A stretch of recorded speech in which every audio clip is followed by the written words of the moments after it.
Hi, Vita. Thanks for joining our call. It must be very early in the morning for you. It is. It's not even 6 o'clock. Oh, You can my well? God.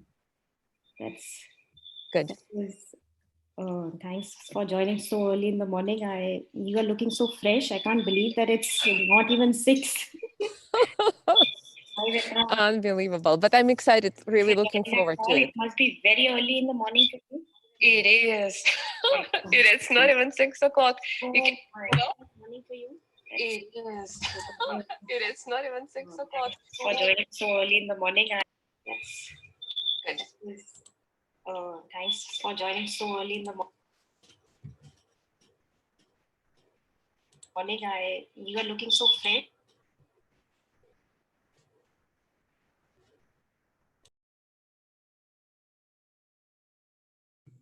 Good morning, Radhika. I'm here, just letting you know.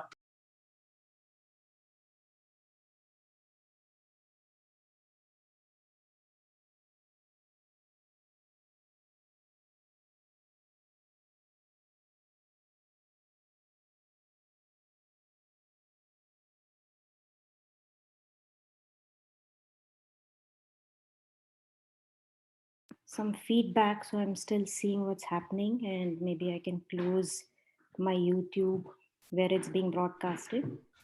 I think part of that was my fault. I had the YouTube open and I didn't have my microphone muted. So sorry about that. No problem at all.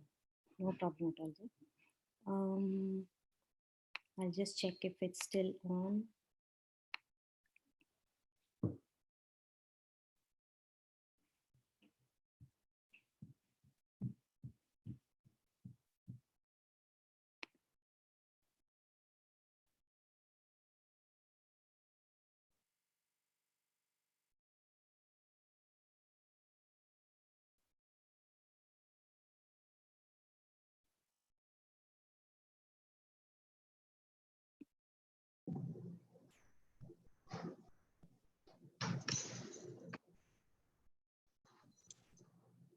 Good morning. This is Frank Nepal. Just want to let you guys know I've arrived. Hi, Frank. Hi, Frank. Good morning. Good morning.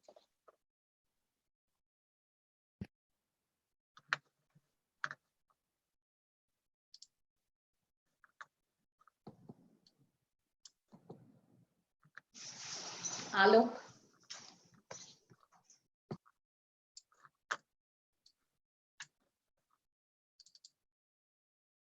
So I think we should be on YouTube.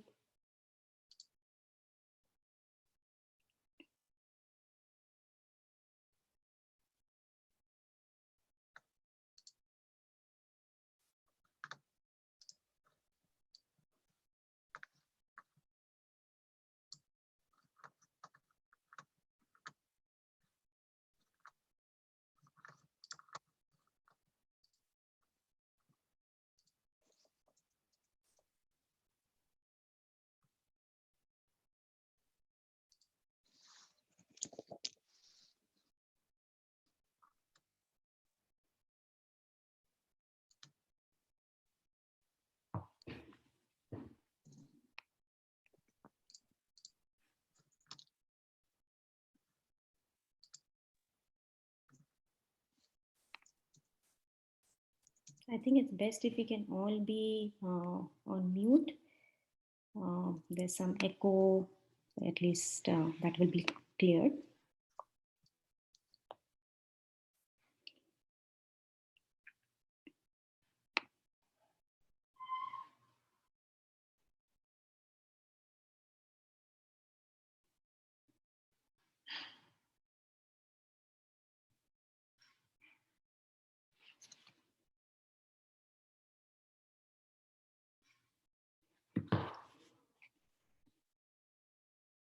Hey, Radhika, should we have, Hala just put a note in the chat, should for speakers who are not speaking at the moment, could we mute videos as well as mics to help preserve the bandwidth? And then when it comes to your panel, we'll ask you to unmute your video and mic.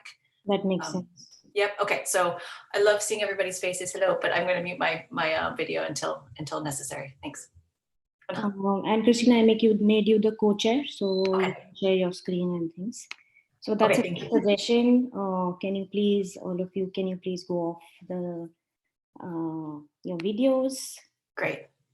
Great. Hi, Christina and Radhika. It's Haley here. Thank you very much for that. I'm on a farm and we don't have very good bandwidth, so Totally understand. Totally Yes, understand. yes. sorry.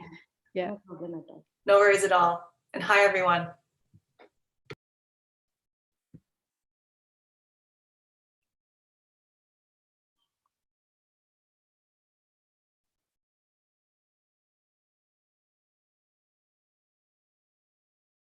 Great. So I think just a couple of more minutes and we can. Hi, everybody. Just to let you know that I am Adriana Valenzuela from UNFCCC is here.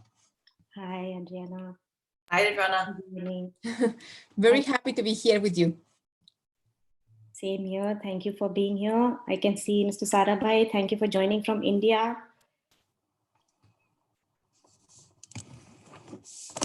Great. We have Shahana Ghosh also. Great. So all our speakers here, William, Ellen, I can see, who else? Ellen is here.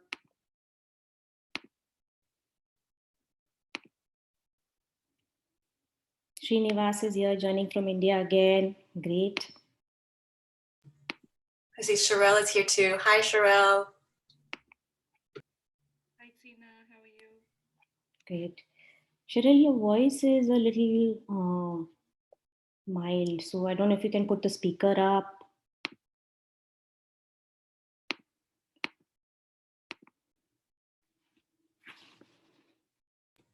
William says hello on the chat as well. Hi, William.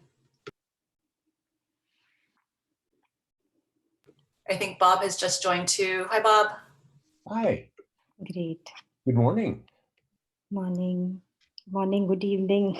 Good morning here. It's very early for Bob. Bob, we're just asking everyone to help preserve the bandwidth to mute your videos. And then when it comes to your mini panel, then we'll ask you to unmute your video and mic. Yeah, I'm just getting to that. Thanks. I will. Great. Hi, Nidhi. Nidhi is joined. Morning, Nidhi.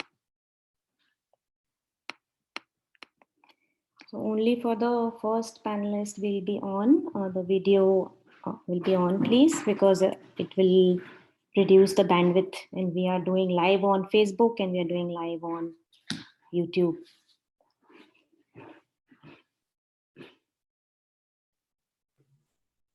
Just letting everyone know that Radhika told me last night that we have over 400 people registered for this event. So we had to quickly transition from a Zoom meeting to a broadcast mode. I hope it all works out. Otherwise, we'll be recording and we can share the video with everyone. It's amazing. And given the time and given how quickly this got turned around, I think it's amazing that there's so many people who joined. Thanks, John, for joining from Rwanda. Great. Hi, Tara. Hi. Hi, everyone. Hi. Hi, John. Hi. Hi. Alok is also here.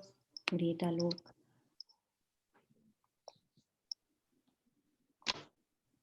John, if video is taking too much bandwidth, you can go offline, and then when your panel is here, you can be on, just so that you can conserve your bandwidth. So Radhika, Vidya has a school day, so she is finishing off school and she'll join us as soon as she can, but she will definitely be here on time for her. Yeah, and it's a long workshop, so please feel Yeah. free to go in and out and feel comfortable. We don't want you to be missing your work day and other things, especially during this time when it's so chaotic. At least in my house, it's very chaotic. Great. So it's 9 already. Maybe we should start. Christina, what do you think? Sounds great. Let's kick it off. Great. Very excited to have everyone here. Let's go. Great. So welcome everybody. Thanks to CIES, actually CIES board, as well as the Environmental and Sustainability Education Special Interest Group for making this workshop possible. Because they gave us really a good platform to share all these ideas and get everyone together. So thanks a lot. Iveta is here. Thanks a lot for this platform, Iveta, as well as Aaron. I don't know if you're listening. I think it's just because of you guys that this panel came together, and we are able to use the CIS platform at this really critical, time. I also wanted to say that Christina and I are overwhelmed with the enthusiasm. We thought that we won't have a lot of people, given that there are so many things going on around these days, and we were able to have 400 and over participants, and we quickly changed the mode to broadcasting. So we will be doing a broadcast on YouTube, on our Power and Praxis channel, as well as Facebook live stream. They are currently going on. I hope everyone is able to get on to these broadcast avenues. You can also follow us on Twitter and use the handle hashtag VCIES for all the conversations that we have on social media. We also have a Google document which will be posted on YouTube, and it's also there on the Evite invitation. Since we were not able to get a lot of comments, because obviously it's being broadcasted and there are 400 people who are actually viewing it and maybe more, I think it is useful to get everyone's comments on the Google document. It will give us action plans to go forward so that we can use this time to share all those ideas on the Google document. So please feel free to go, use the Google document link. It's there on your invitation and the emails that I've been sending out. Having said that, I think let's move on to discussing our really important title. It may seem very aspirational, but I think now is the time to make this very aspirational topic a reality. And when we talk of radical and transformative changes, this is the time. So let us do this right away. And in all our capacities, and the speakers who are here, of course, are think leaders and people who have been leading this field. So I think this is a great opportunity to hear from everyone on how we can put this into action. So I think let's go ahead with our agenda. We have a packed full agenda, and we will be going over very quickly, but getting everybody's ideas. The idea is to get some snippets and highlights of what they are doing, and then continue these discussions forward. We will start with Janvi Bhatt, who's online, who's a creative writer and is an amazing she writes beautifully. So I wanted her to reveal her thoughts about linking education and climate crisis, especially SDG 4.7, using her poem. So we'll, Janvi, over to you. Yeah. And yes. Thanks, Radhika. Today I'm going to read a poem that I wrote recently in lockdown. And it's called Connections, because education is all about making connections, about connecting vital issues. So I'll start with my poem. Today feels different. Isolated in my home, I'm making connections with old pals from school and that one estranged friend who showed up on my phone. Yesterday was different too. Immersed in my life, I missed making connections between the straw swirling my drink and that one turtle who washed up dead on the shore. Between my red silk shirt and that one little boy who never went to school. Tomorrow should also be different. Intimidated by my experience, I'm realizing the connection between the misuse of free will and members of that one species who now fear for their survival. So, as we grapple with our new reality, I'm sure most of us are already connecting this issue, this crisis. Sorry, am I there? I don't. Yes, we can hear you. Okay. So as we grapple with this new reality, I'm sure most of us are already connecting this crisis with climate change. There's no denying that climate change is a man-made phenomenon, just like this pandemic, which, whether it originated in a wet market or in a laboratory, is a result of our messing with nature. As we crave to get back to our routines, we should seriously slow down and introspect on what should be the road ahead. Apart from the serious danger posed by rising temperatures, shrinking forests, and contaminated oceans, we're also facing an unprecedented economic and human crisis, which has overwhelmed our already broken healthcare system. So tackling all these issues, and especially climate change, is going to require an integrated systems approach, of which education is a vital component. Going forward, we are going to need a sweeping societal change in terms of our thinking, behavior, policy, and legislation. And education is a great way of achieving all these goals, of making dynamic and informed connections between various disciplines, and making this composite body of knowledge available to young, impressionable minds. For they're going to be the next generation of consumers, manufacturers, policymakers, decision makers, professionals. I think they should learn early on about various things like how food is grown, food miles, landfills, carbon emissions, the ecological and ethical cost of producing everything from merchandise to meat and dairy, the importance of community engagement and activism. I believe schools should expand the scope of STEM curriculum to include lessons in sustainability, teamwork, environmental science, and moral and ethical codes of conduct. In school districts everywhere, I'd like to see the emphasis shift from grade-based performance to intellectual, physical, and emotional well-being. That would mean increasing outdoor play, making art, music, and environmental education an integral part of our curriculum. This current pandemic has shown that the billions that we've spent on defense could very well have been used for reforms in education, healthcare, and addressing climate change. Because today, the people who are making a difference are doctors, researchers, healthcare workers, and the values that have assumed importance are empathy, collaboration, and conflict resolution. I remember a conversation my friend had with a school principal a few years back about accommodating different learning styles. And he told her that unfortunately, it's not our job to unlock individual potential, but to get kids ready for college and a career. I believe now is a time that we can and we should change that. And education is the only way we can do that. Thank you. Thank you, Janvi. This is fantastic. Thanks for your vision and really beautifully said. So thank you so much for sharing your thoughts and in such a beautiful poetic way. We are very, very grateful. And I hope we all us educators are listening to what you are saying. So it's amazing. Thank you for doing that. We'll keep these thoughts in mind. Thank you for giving me this platform to voice my views. Thanks, Radhika, Christina, all of y'all.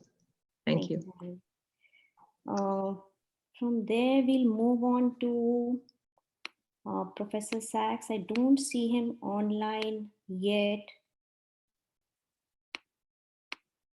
Maybe he's running a couple of minutes late. His time is very precious. He is actually working with the NYC mayor to work on Corona control, COVID-19 control. So he said he will be joining soon, but given his spread of things, maybe we will just accommodate him whenever he can. So he said that he will be joining very, very soon. Meanwhile, I would, since Iveta is here and since she is awake early in the morning, can I ask Iveta to say a few words? She's the president of CIS, and we are really honored that she was able to take time out and be amidst us for this session. Iveta? Good morning, good afternoon, and good evening, everyone, and welcome to this session. Many thanks to Radhika and to Christina for organizing this workshop and for moving so very quickly and smoothly from the on-site plans to into the virtual space, and for accommodating and mobilizing and bringing together so many great people. So I'm thankful to the organizers and for everybody who is attending today as well. I just maybe will say a couple of words. I think the theme of this workshop and of the conference probably is the most important theme that all of us face right now. We all are personally touched by the climate crisis that we humans induced ourselves. And there are many, many different angles that we need to try to tackle it from. And we will be discussing many of these angles today and in the future as well.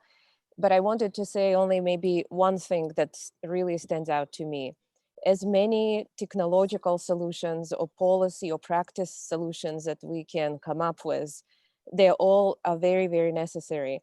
Probably among all of these, the most important thing that we need to change is ourselves and our own ways of being. Including the logic within which we humans have been operating, the logic of infinite economic growth that is simply not viable anymore. And probably one of the central tasks is rethinking how can we reconfigure our own relationships, human relationships to Earth. And the scope of this problem ranges from the technical and policy and practice solutions, but it also reaches very deep into our own ways of being. So thank you for addressing all of this. And of course, education is central to this concern because the only way to change ourselves is through education and by doing that collectively as well. So thank you. And I really look forward to the rest of the workshop and to the conversations that will follow too. Thank you, Meta. Thank you so much. This has really been an honor that you are here and you are organizing this whole conference on such an important theme. And as you mentioned, the theme really fits well into what we are discussing today. So it's an honor to have you here, Evita. I would like to welcome Professor Jeffrey Sachs from Columbia University. He needs no introduction, but just wanted to highlight that he has been really a big advocate for education before SDGs and many years before SDGs actually. And he gets his inspiration from a lot of travels that I've seen him do and his interactions with school teachers. He'll sit and hear stories from children in Rwanda. And I think John here, who is also online, can vouch for that he is really patiently listening to the education community and is a big advocate for education. So thank you, Jeff, for being here, and over to you for your, we want to really hear from your vision. Thank you very much, Radhika, and thanks to all of you. Thanks to Christina Kwok at Brookings for really a fantastic background paper that is so useful for all of us and for everything that we're trying to do. Radhika is right that first, how can I not love education? I went to school starting 60 years ago and I never left school. So this is my 65, but I've been 60 years in school from kindergarten till today. And I think it's a good gig. So I would like to see all children have the chance for a wonderful education. And for 20 years, I've been lucky to be working with the UN leadership, first on the Millennium Development Goals and now on the Sustainable Development Goals. And remember, the Millennium Development Goals called for universal access to primary education. Radhika has been a great partner in that effort also.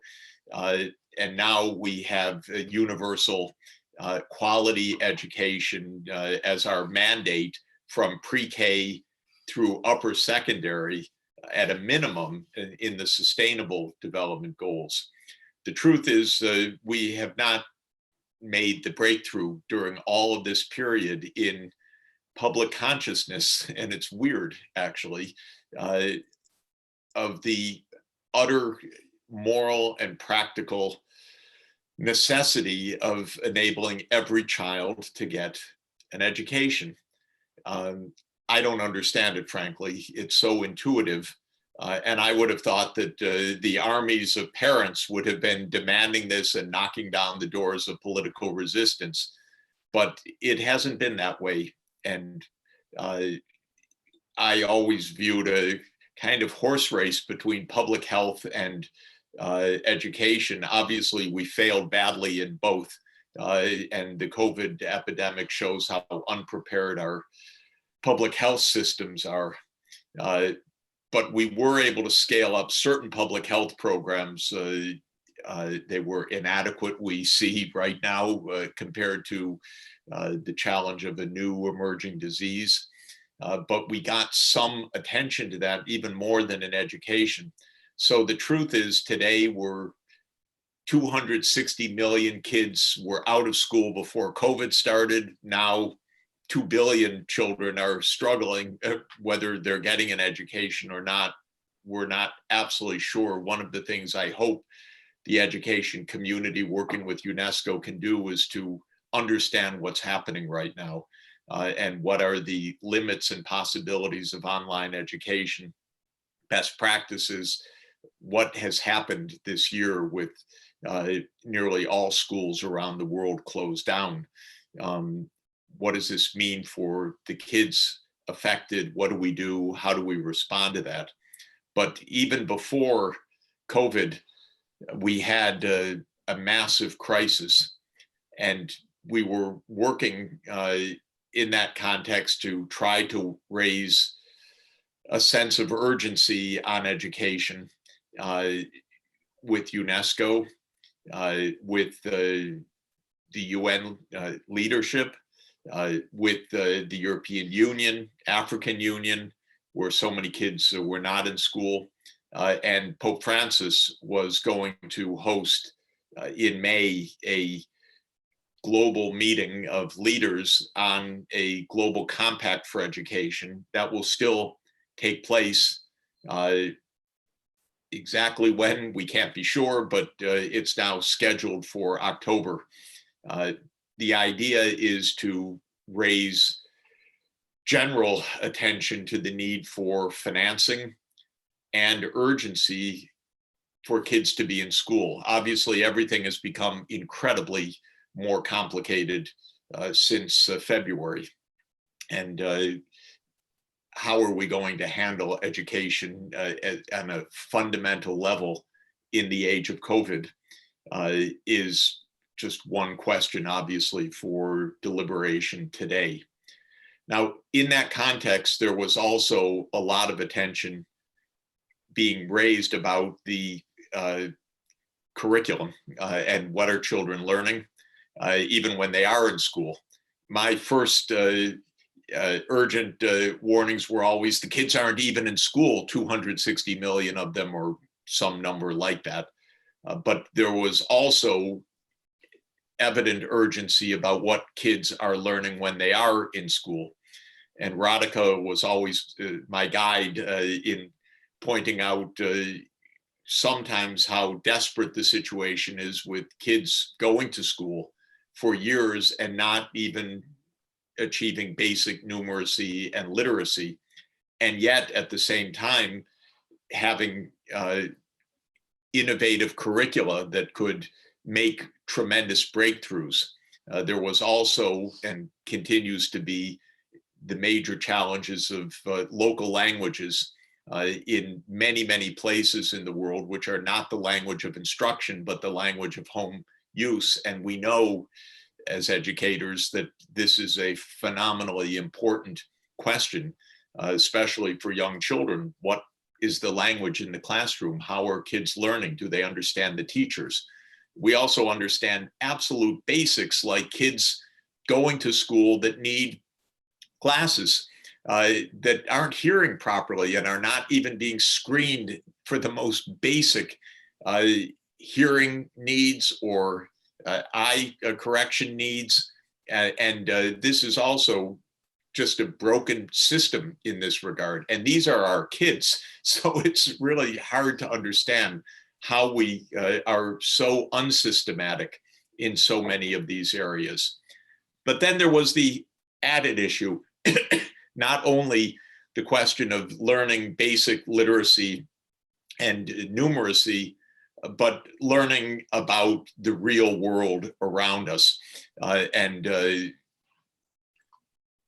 One of the most powerful talks that I've heard in recent years on this question was from Radhika herself at the Vatican just before this complete collapse. Radhika told the story of growing up in Bhopal, India, at the time of the Bhopal Union Carbide disaster.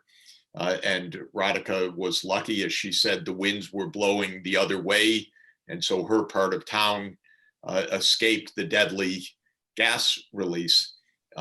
But she also pointed out that for all the rest of her years in school in Bhopal, the disaster, which was the defining disaster of this community, which had reshaped everybody's lives, the economic life of the community, the family life, the personal life, the social life, was not part of the curriculum. And yet there were ongoing urgent needs of people to understand their health-seeking behavior, to understand what had happened in that disaster, that industrial accident, and so forth. And yet it wasn't part of the curriculum. This, we know, is also a more general phenomenon, that the curriculum lags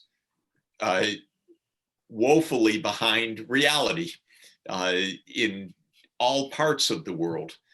In many places in Africa, the curriculum is almost the curriculum that was set at independence or soon after independence. And it may still be a British or French curriculum, not one that attends to the realities of African life, which are so fascinating, so beautiful, so many things to teach from that perspective, and yet it's not incorporated in the curriculum. Then at one higher level, I would say, not a little more abstract, but no less urgent and real, is SDG 4.7. And the idea there is that we need to be teaching sustainable development itself, not only climate change, but the idea that we are an interconnected system of systems globally, that we are interconnected cultures, we are interconnected nations, we are human beings interconnected with our physical Earth systems. And so we face challenges of climate change or threats to biodiversity or the functioning of local ecologies or our food sustainability. And now, though we didn't have to have a mega global disaster to know it, that we also face these profound threats of emerging and re-emerging and ongoing diseases of many kinds. Our curricula generally don't prepare students for that. And SDG 4.7 is really brilliantly put, that what we need to teach is sustainable development and also global citizenship and the values of being a global citizen, meaning tolerance, honoring and awareness of diverse cultures, ability to think beyond one's very local circumstances, and so on.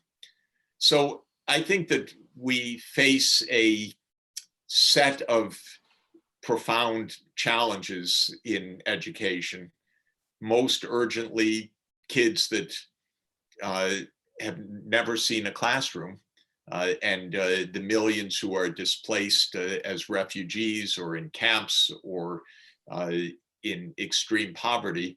Now the compounded shocking crisis of more than 1.5 billion kids whose schools were closed, more than 90% of school children around the world, compounded by the need for functioning education with functional results, literacy, numeracy, basic reasoning skills, compounded by the complexities of our age to help give children the tools to live in an interconnected world.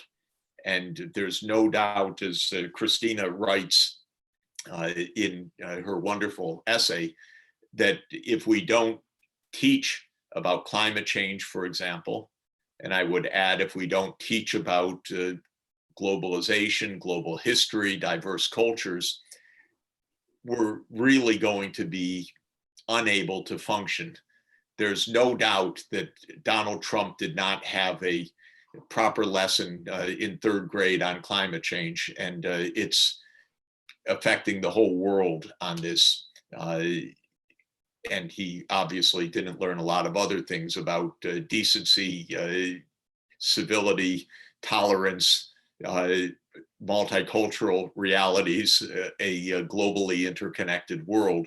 We need to make sure that young people today are learning those things.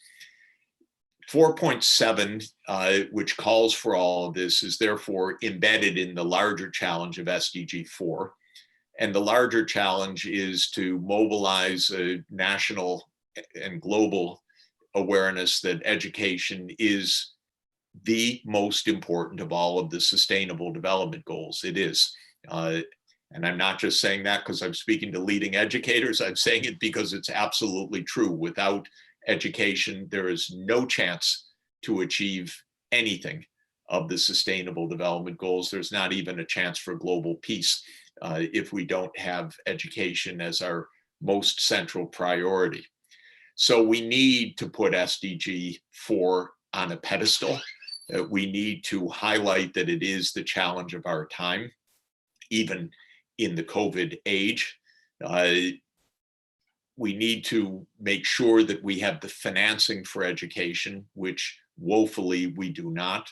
We need to mobilize tens of billions of dollars per year for education.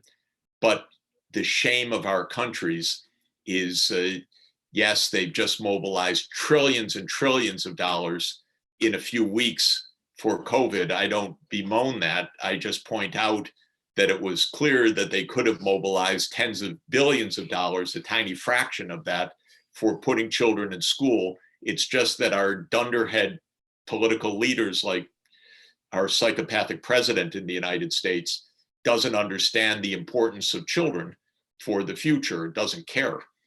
But if we did care, we have the money for it, and we should not relent. We need the financing so that poor countries can get the kids in school, period. This is without question. And we have not treated that like the urgency that it is, because it's an urgency as well as an epidemic. You lose a child from schooling, that child's lost for a lifetime from the possibilities of a quality life. So let's please focus first on the overall SDG 4 and then hone in on SDG 4.7.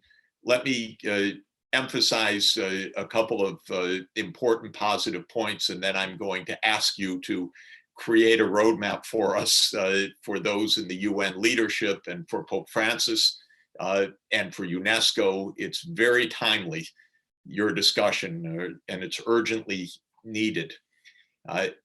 Before COVID hit, there was a movement afoot to ensure that climate change was being taught to all school children in country after country.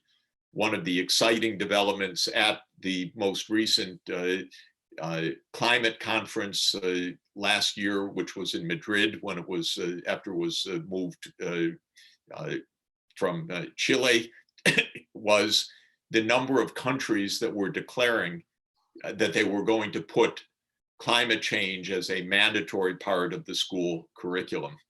As Christina points out, it's got to be a good curriculum in order, it's got to be meaningful. So we need the good tools for that. But there is a movement around the world to incorporate climate change into the national curriculum. there is, I'm sure, after COVID, more and more attention will be given to incorporating sustainable development more generally. UNESCO needs our support and can provide global leadership for the new education that's needed.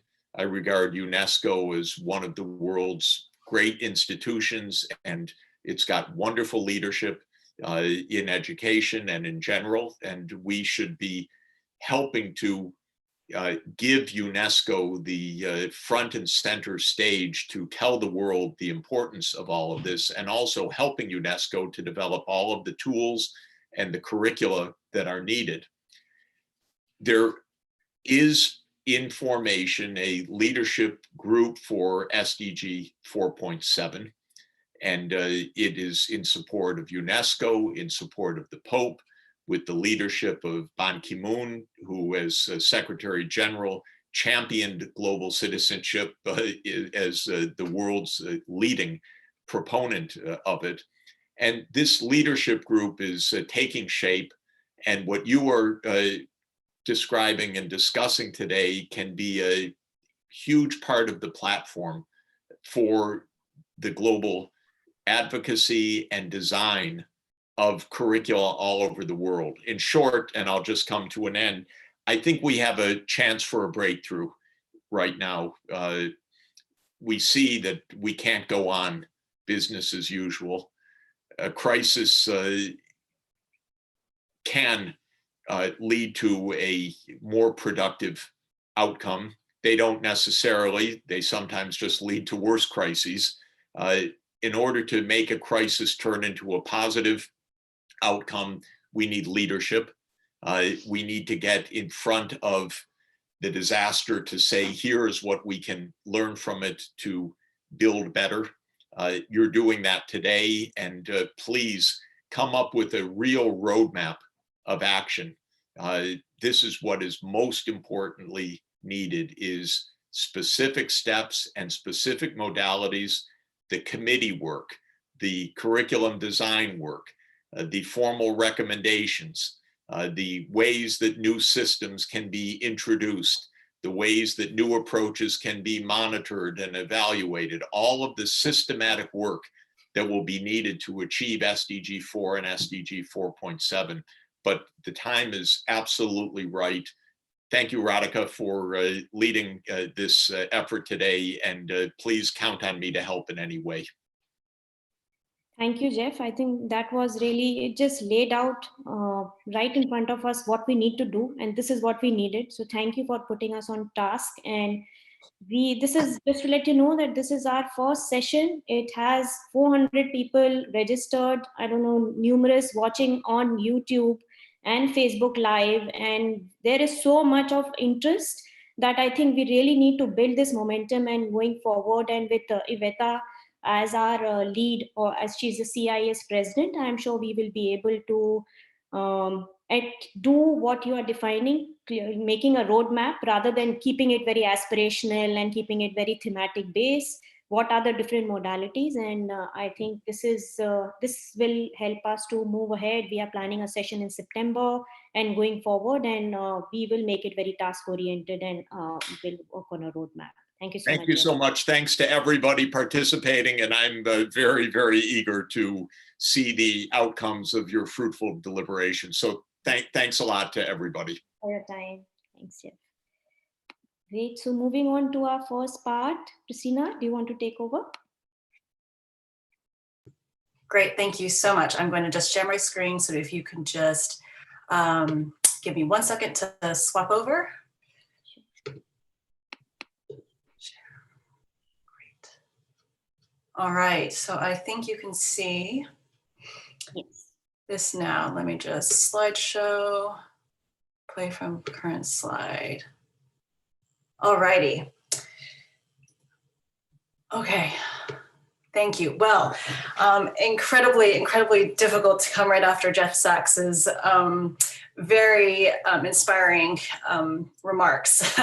So let me try to bring us down, back down to earth, and use my remarks today to really help us launch into a series of mini panels where I think we'll have a much more thought-provoking insights and perspectives to share with everyone today. So my role, as I mentioned, is to really help us launch into that discussion by offering some provocations to structure our thoughts for the remainder of this webinar. And so to do so, I will draw on a recent report, which was also meant to function as a discussion starter for education stakeholders eager to chart a roadmap for radical transformative change in a time of climate breakdown. Sorry, it's still not playing from current slide. There we go. All right, is it still going? Yes. Okay. Okay. Well, we will just go like this. Okay. For some reason, sorry. Click from current slide. Okay, here we go. All right, so this provocation begins with the 2018 UN Intergovernmental Panel on Climate Change Special Report that laid out the extent of ecological collapse if greenhouse gas emissions are not brought down to net zero levels by 2050. In this report, education, especially informed by Indigenous and local knowledge, is positioned to be an important factor in strengthening the global response to climate change in the context of sustainable development and efforts to eradicate poverty. Yet education is not being leveraged by climate policy to its full transformative potential. In a recent analysis that my colleagues at UNICEF and Planet International and I conducted of 160 nationally determined contributions, or what you call a country's plan to reduce its greenhouse gas emissions, in our analysis of these 160 plans, we found that if education was referenced as a climate strategy, education was framed in 4 ways. First, as a general awareness raising activity that enabled the success of a non-education sector's climate action strategy. So for example, providing education on the environmental benefits of riding public transportation in order to meet the transportation sector's goal to decrease its carbon footprint. Or second, education was framed as a positive outcome made possible by the success of another sector's climate mitigation or adaptation strategy. So for example, children are able to have better access to school as a result of an electrification program fueled by the energy sector's initiative around renewable energy. A third way that education was framed was as collateral damage from weather-related disasters. So example, the climate strategy might reference schools that are no longer accessible because flooding has washed out the main road to these schools. And finally, education was often positioned as a sector in need of development in order to improve the adaptive capacity of a country's population. Again, an example is increased literacy in order to increase the population's capacity to understand early warning systems. Such limited conceptualization of education misses the mark when it comes to action for climate empowerment because it overlooks the transformative potential of a quality education for children and youth that is centered on issues of climate justice and that ties together social, self, and ecological awareness. But why is education missing from climate policy, especially if we know it plays an important role to creating the type of societal mindset shift needed to draw down emissions? Part of the problem is an absence of leaders who can bridge the education and climate silos at the top. So for example, the Doha Work Program on Action for Climate Empowerment calls for countries to designate a National Action for Climate Empowerment, or ACE, focal point, who is tasked with helping to strengthen coordination of education, public awareness, training, and capacity building efforts around climate change in a country. But despite this call, just over half of countries have an ACE focal point. If we look at the 5 largest countries listed in the table here on the screen, the 5 countries, which together account for nearly half of the world's population and more than half of global carbon emissions, only 1 country has an ACE focal point. If this is what education leadership looks like from the climate policy side, what does it look like from the education policy side of things? Is the education sector doing any better? Although high-level education entities like UNESCO recognize that education is critical in our fight against climate change, aspirations laid out at the top to reorient education for sustainable development have not been adopted evenly.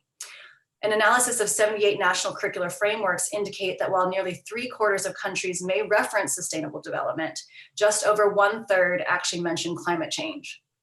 In another analysis, less than half of secondary school textbooks in civics, geography, history, and social studies from 98 countries were found to include content on issues related to sustainable development. And when it comes to understanding what impact any adoption of education for sustainable development has had on collective mindset shift, behavioral change, systems transformation, or planetary health, we have very little to show. So what's holding back the education sector, and what can we do about it as a collective? So here I'd like to highlight 5 major roadblocks, all of which, if addressed, can also serve as strategic on-ramps for a roadmap off of which the education sector can accelerate climate action. These roadblocks are competing priorities, a lack of vision, poor monitoring and accountability, a problem of definition and scope, and a lack of support for teachers. So I'll go into the first 3 here for a moment to help give us a few landmarks for our first set of mini panels, but I encourage you to check out the full report for the full critique. So first, when it comes to competing priorities, the global education community has a long list of priorities for governments, civil society, implementers, and donors when it comes to supporting countries to deliver basic education services, to addressing the learning crisis, and to ensure all children, especially girls, refugees, and other marginalized communities, have access to education. As a result, education for sustainable development is often framed as complementary to, rather than fundamental to, the vision of education, and as something that is additional to, rather than integrated throughout the school curriculum. And this ultimately leads to the separation of learning outcomes for climate action and systems change from the academic learning outcomes, leaving education systems to have to choose where to spend its scarce resources. Driving this problem is the second roadblock, a lack of radical vision for education. This is perhaps the most controversial of the 5 roadblocks, depending on how you define radical and what you define as climate action. But nevertheless, this roadblock points to the disconnect between discursive efforts to push forward a top-down movement of education for sustainable development and grassroots and youth-led efforts to respond to the urgent need to address the changing climate now. Earlier in this millennia, the UN led efforts to reorient education towards sustainability. Yet analysis of these efforts by critical scholars point to an underlying failure of any ambition translating into critical reflection and transformation of the education principles, values, and practices that have contributed to our current climate crisis. This includes any education about sustainable development or climate change being centered on individual action and behavioral change, rather than on collective action and structural change. The promotion of consumer capitalism rather than the achievement of social and environmental justice, and the disassociation of economic practices from their social and ecological consequences. As a result, rather than align education for people and planet, learners are positioned as separate from the non-human world, and adult success is defined by one's ability to control, dominate, and exploit that world.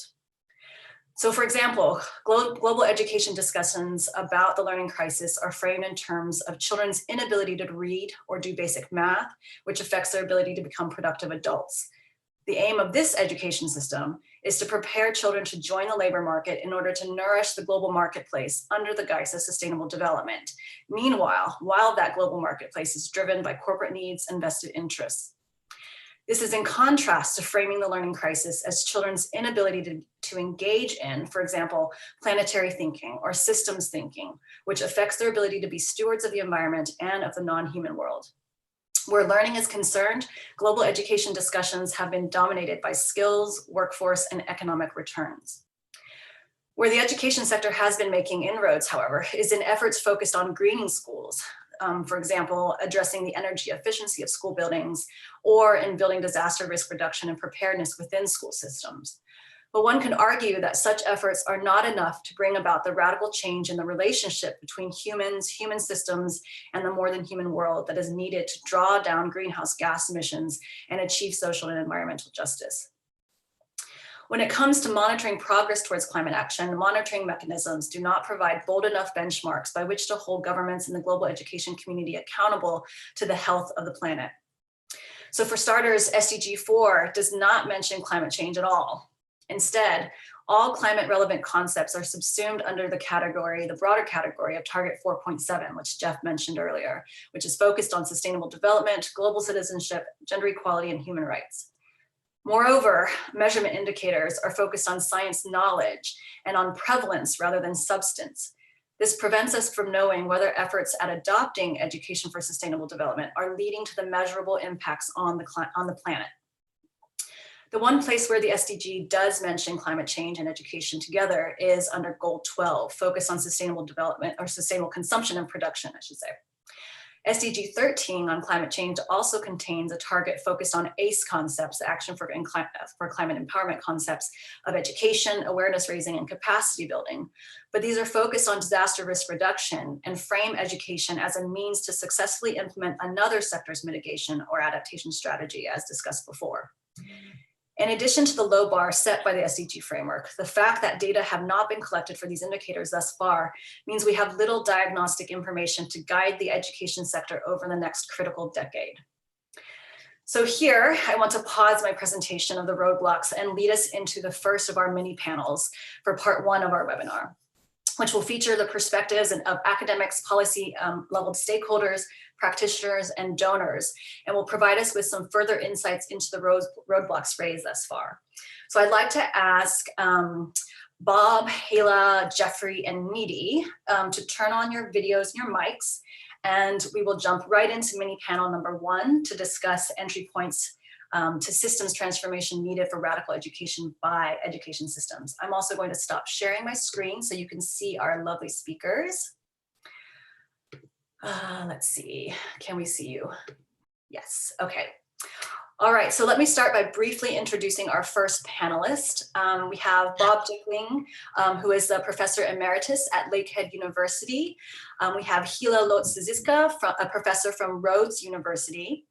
We have Jeffrey Schlegelmilch, Deputy Director of the National Center for Disaster Preparedness at the Earth Institute. And we have Needy Thakur, a professor from Keene University in New Jersey. Oops, I think we have everybody. We'll just ask everybody who are speakers who are not speaking on this particular panel to kindly mute yourself. So Bob, I'd like to start with you first.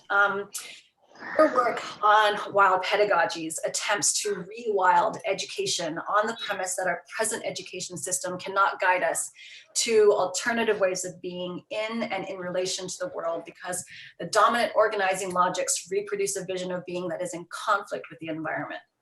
Can you tell us about the premise of this work on wild pedagogies and where it has led you to view the entry point to transforming education systems for bolder climate action? Ooh, that's a lot for a short period of time, but let's get going. Just a quick thank you to the organizers, Christina, Radhika, and all the participants attending. I think it's quite amazing what you've done to pull this together, and for all those participants out there, just let it be known that I think you're just doing a tremendous amount of good, and touching the lives of a lot of people in important ways. And just to preface my comments, let me just say that I think that when you do that good work and it starts to become comfortable and it starts to become routine, then it's time, I think, to dig a little deeper. And that's what I'm going to ask of you a little bit today, from you today. So bear with me, please. And I'm going to drill down a little bit more deeply into some of the things Christine has lovely outlined in such a lovely way.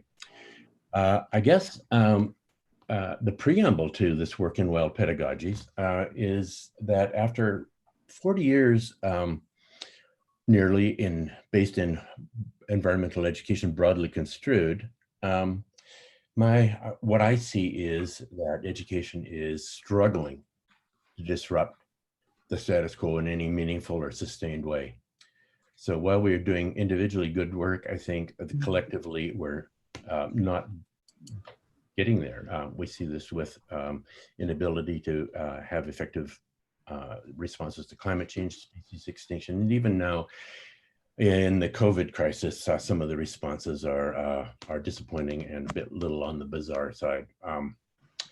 So the premises for wild pedagogies are basically centered around the idea of problematizing control, the way things are controlled, and by powerful forces, deeply held assumptions that are buried so far down that they're seldom disrupted, and effect control over the way we execute our educational programs and conceptions. And the ways that in an industrial neoliberal era that humans tend to exert control over place as well, over the more than human world. Christina identified some of those things very nicely in her opening. So first, I think that what follows from these premises, what we must do, I think, is to trouble the dominant versions of education that are enacted in powerful ways, such as narrow evaluation strategies, tightly prescribed learning outcomes, lack of physicality in learning, the structures of the buildings of the schools. And we need to trouble those. We need to trouble the forces that we're marinated in, that bend outcomes towards human-centered, unecological status quos. We need to challenge the trends towards increased structural controls over pedagogy and education. And how to trouble control is, how this control is constraining and domesticating education, teachers, and educators. Second, I think we must problematize human control over place, with place, of the more than human world, and the impact, particularly in Western Eurocentric, globalizing neoliberal value systems, the tendency that we have to interact with our world as a means of exploitation for human use. And in a world where humans are increasingly untethered to the earth. Why is that? And that is something I think we should also problematize, and perhaps we need to do some retethering. Now, incidentally, I have to say, I'm sorry for this, but it's true. UNESCO is complicit in its own attempts to control the scope of international discourse, to bend the global will towards its preferred agenda in the form of education for sustainable development. And frankly, it beats me how anyone can see education being well served by such a narrow prescription. And so the primary question that I ask everybody today is fundamentally this: am I doing more to disrupt the status quo, or am I doing more to reinforce that status quo? The second question is about what is quality education. So I'm moving over to Sustainable Development Goal 4. And first, let me say that I think there's lots of good content material that's raised in these goals. There's certainly important global imperatives that are to be explored. And there's a lot of good information on quantity questions, like questions of access and so on. But I think what we must do is ask harder questions about what constitutes quality education. And I think we must problematize some taken for granted answers. So let's have a look. So Goal 4.7 asks that we ensure that all learners acquire knowledge and skills to promote sustainable developments. So let's take that apart a little bit. First, there isn't anything really new here. There's no fundamental change here in how we think about education. This is the same language that was written in the Belgrade Charter and the Tbilisi Declaration from the 1970s. So in terms of quality education, there's absolutely nothing new in this goal. And secondly, and I'm afraid I'm a little bit harsh about this, I think my view, it reflects a banal approach to education. There's as if to say that there can be some discrete bit of knowledge and some skills that can be deployed to make people behave the way we want them to. Third, research following the decade on education for sustainable development that Christina alluded to has found that initiatives during that period failed to address ethical, political, relational issues, and indeed enabled the decade agenda to be co-opted by neoliberal proclivities. In other words, it appears that the decade did more to reinforce the status quo than it did to disrupt it. Now, this shouldn't be a surprise. I'm so sorry to interrupt you while you're on a roll. If I could just ask you to just wrap up your comments so that we can get to the next speaker. Thank you so much. Okay, already, okay. Let's just say that the kind of thinking this shouldn't be a surprise, given that the educational prescriptions basically mirror instrumental rationality, the very kind of thinking that created the crisis in the first place. So I think we need to, let's move right down here to, I think we need to rethink, one of the places where I think we need to work is rethink knowledge, rationality, and cognition, make rooms for, within those concepts, for feelings, emotions, sensuous learning, social learning, experiential learning, transgressive education. I think we need to revisit how we encounter the world, how to be in relationship with the world, how to be in new partnerships with the world, how to conceive of nature as a co-teacher. The first are epistemological questions. The second are ontological questions. And do we have any more time, Christine, or should I just stop there? I think we need to move on. I'm so sorry, Bob. No problem. Thank you so much. I mean, your points are really drive into that critique that I hope will remain with us for the rest of this day and in our work moving forward. I want to touch on, I want to get Hala on for a second, as I think, Hala, you and your team have just begun a major cross-country project on transforming education systems for sustainable development with colleagues at University of Bristol, University of Rwanda, and several other institutions.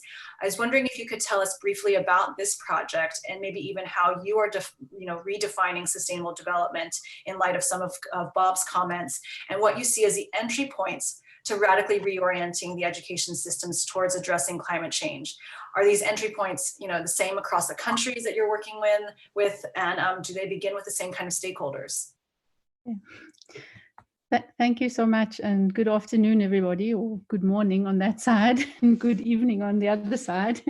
It's lovely to be with you today, and thank you also for putting together the panel and the day. I think it's going to be very exciting.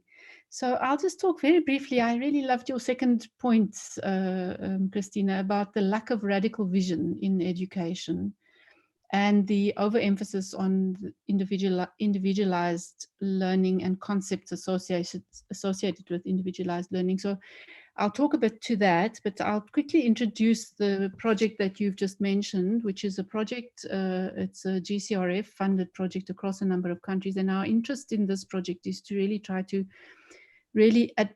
address that particular issue, the lack of a radical vision of education. And we want to do that by looking into, areas of climate action, decent work and skills for sustainable livelihoods, what a sustainable community would look like, and then particularly also to address decolonial and intersectional dynamics, much of which Bob has also mentioned some of those. And then to also drive a new kind of research praxis to do that, and especially to focus on those that have been left out most of our system. So that's kind of in brief what that project is aiming to do. We're right at the beginning of it, and we're just starting off when the COVID-19 came in. So we're now also realigning a little bit to look at, what kind of action research and narratives and other things can we do to, surface the potential of the times, if you want to call it, into that idea of a more radical vision of education, by which we don't mean everybody should be forced online, because I feel like that's the only thing that's come out so far, is that everybody now has to be forced online. And we have so many children here that really it just excludes them further. So it's really not a good solution in the current situation. So we want to really look at this question, how can we transform our education systems for more sustainable, just, and equitable futures? And then what kinds of research do we need to do in order to do that? So we feel like even the research paradigms are very out of date, and we need to really rethink the whole notion of research in order to do this kind of work. And I want to reflect back a little bit on a project that we've just finished, because we're carrying this project into the TESF project, which is a project which we did on T-learning. And we were looking very much at the notion of transformative, transgressive learning coming out of the IPCC, which indicated that there was a recognition that learning is very important in responding to global climate change. But what we discovered, there was almost very little known about the types of learning that's needed, the associated processes, the qualities of this learning, or even how to assess these kinds of learning processes in radically different ways. So my sort of take on this whole thing, if we're going to transform education, we've got to really start at the heart of what education is all about, and that is actually learning. So in our system so far, we have a lot of experience of, learning more science better. Even now I see some of the documents are saying, oh, we shouldn't only learn just content, we should now learn to express emotions, and we must learn to change behavior. We've had some work on learning action competence, but I feel that all of those are still, not dealing with this radical vision that you were opening up. So the question for me would be, how do we learn to be more political? How do we learn to be, transformative and more ethical praxis? But, as Bob was unfolding for us, that transformative ethical praxis in our relationships with the world. How do we learn to engage with society in different ways? I think this COVID-19 is really showing us that, how do we practice solidarity when we can't be with people? Very interesting question that we've been grappling with, and very few people know actually how to do that. How do we deal with uncertainty and complexity? And most importantly, how do we learn to transgress that which has become normalized in our societies? And that means we have to be able to really challenge these status quo normalized things which seem to be transformative when they actually aren't. And we have to do that with confidence and power. So that requires a whole new learning theory research project, actually, on a grand scale. And I think it lies right at the center of the meaning of what we mean by quality education. And one of the challenges that we have is that what we work with when we do this kind of research and when we develop our pedagogical practice is that we're working with material which in itself comes out of old culture. And we want to produce new culture, but we don't have enough tools. So we have to build and develop counter-hegemonic concepts in order to do new kinds of work. So in our project, and of course, one of the other things that we know is that almost all of the work that exists currently in the literature and academic literature is mainly from the global north. Hardly any of it is from the global south because of the publishing hegemonies that we've had. So we're sitting with a challenge that, most of the world's people are affected by these issues, yet their knowledges are completely or mostly excluded from the systems of innovation. So here's the big challenge for transformative and transgressive learning research. And some of the things that we've been doing is trying to clarify this concept of transgression more carefully, and then look at what does it mean actually in practice. And we've had a number of research projects which we're still busy capturing, but very interesting things are coming through from that.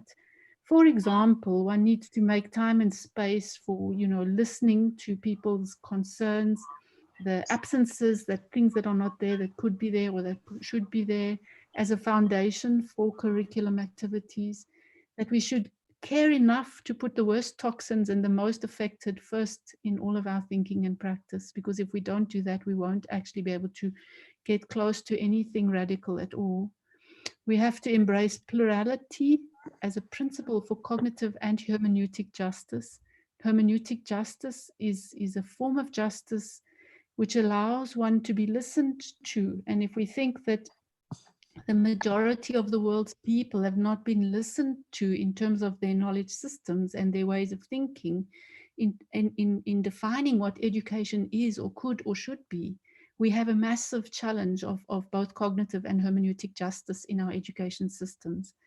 Then we need to really look at contradictions very carefully and unearth them. And we need to build knowledge democracies. And I think we have to make a very, very big shift from learning as acculturation, which is the sort of paradigm of the 19th and 20th century, where we were trying to induct people into cultures that existed. And actually, we now have to produce a whole new paradigm, which is a paradigm of transgression. We have to learn what is not yet there. We have to embrace the insecurity of the unknown, the complexity of open systems, the collective and the common good. Politics of transformation, decoloniality. So it's a very, very big challenge and task for us. And yes, I think that's what I'll leave you with for now. But thank you very much for the few moments of putting forward a radical vision. Thank you, Hela. I think your comments are spot on, and will actually help us segue over to Nidhi. Nidhi, I believe you teach at the intersections of gender, health, and economics. and you have a keen sense of awareness of the nuances of the impacts of climate change. So I'm curious to hear your thoughts from your teaching. And again, I would really strongly urge everyone to try to keep to their 5 minutes. From your teaching, do you think the economics of climate change needs to be taught to all students, thinking from primary levels all the way up to higher education, and how such exposure could provide students with that deeper understanding of the inequities of climate change? I'd love to hear your thoughts on that, please. Nidhi. All right. So thank you, Christina, Radhika, Dr. Sachs, and Dr. Jickling, and everybody else who's here. This is a great opportunity you put together, and I'm certainly very honored to be here.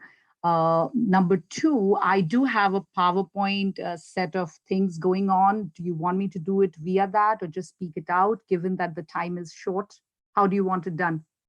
Just speak it out? No, just speak. Okay, all right. So first, I'd like to say, Christina, your paper is certainly extremely well put together. It is so dense. It has so many layers to understand, and it really directs us in a very interesting way to so many problems that we face in this process.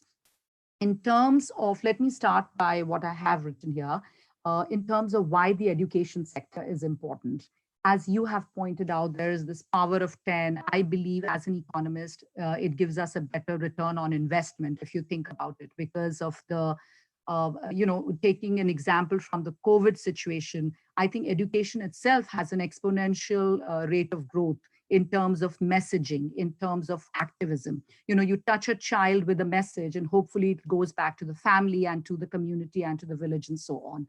So we do feel that education is certainly that entry point. Now, attempts to educate thus far have remained, in terms of climate change, remain sporadic, unmeasured, and informal. But first, I'd like to start by congratulating all of you organizers in naming this conference as in the midst of climate breakdown. That itself is a very interesting catchphrase, because we as educators, first and foremost, need to understand, is it a climate change or is it a climate breakdown? Because if it's a change, that's where, once you call it a change, then you come across the narrative that this is natural for Earth. This is what has been happening. You don't need to be alarmed. Whereas when you coin it as a climate breakdown, that's when you start to get to link what are the economic consequences and the ecological consequences of human activity thus far. So I think it's very important. I feel that schools, be it K through 12 or colleges, are certainly very important purveyors of such messaging, such modeling of behavior, because given the fact that students, especially K through 12 students, spend such a big chunk of their daily life in schools, actions that come out of school, they legitimize the theories and model the behavior, right? And so we need schools to become more proactive on this, and that needs to start from just their behavior as well as the curriculum, certainly. In terms of the SDG 4.7, there were a lot of things that stood out for me, but I think what was very fascinating was the emphasis that 15-year-olds need to exhibit a basic proficiency in environmental science and geosciences. I think, you've pegged it absolutely right, this 15-year-old kid. So this is the entry point, I think, of a kid going out into the world, starting to make connections, starting to analyze and speak up and become active. And so that means, what have we done up until 15-year-old? Well, I talked to a lot of my college students, and when I asked them what was their exposure to climate science, they actually said that, there was an environmental sciences course, which was optional, and people had to opt in. And so in a class which could have seated 30 students, there were typically no more than 10 kids at any time. And that is it. So out of a graduating class of 200, you had 10 kids who actually sat in, perhaps half-heartedly. Maybe they were pushed by their parents. And so that is the closure, that closed the entire understanding of climate science. And I think that was tragic, if you think about it. So youth engagement through discussion of the various policies staged on local and national levels needs to continue on an ongoing basis. Now, in terms of introduction to economics of climate change, I feel absolutely yes. For me, as a college teacher, it is certainly far easier to do than I think it is for a school teacher, for a K through 12 teacher. It will not be something so easy to grapple with. But let me speak from the perspective of college teacher. Absolutely, because eventually everything boils down to the economics of our action, right? It, as we are known as the Homo economicus. And let's not deny that we're all in it for a lot of it is driven by our selfish interests. So we need to create incentives, as I keep telling my students, as economists, as policymakers, you are not going to force people to do one thing or another. You are going to influence them. You need to create the incentives, right? So the concept of externality needs to be internalized early on. The cost benefit analysis is required. The circular model of the economy, where we till now only considered producers and consumers, it needs to be expanded to economics and ecology. So those are where the basic circularity is, right? Till for a very long time, labor as well as land was considered input into production. Now it is not even as much there. Land is not even considered, but land is a natural resource which needs to be considered as much a part of the production process. Where does it, what do we do to it? And that has never been accounted for, right? So as an economist, I would love to see all these concepts incorporated into my economics courses. The future of the, but most importantly, the future of the labor market, because I am in the industry of higher ed, where students come, pay a lot of money. At the end, they need a carrot there, right? And it is employability. Should employability be the only end product that we give to our students? And what are the kind of skills that we are educating them about, right? So the impact, they need to be constantly told that they are not only consumers, but they are also people who have a purchasing power. The power needs to be highlighted to them, because the purchasing power can direct production and businesses towards more eco-friendly choices.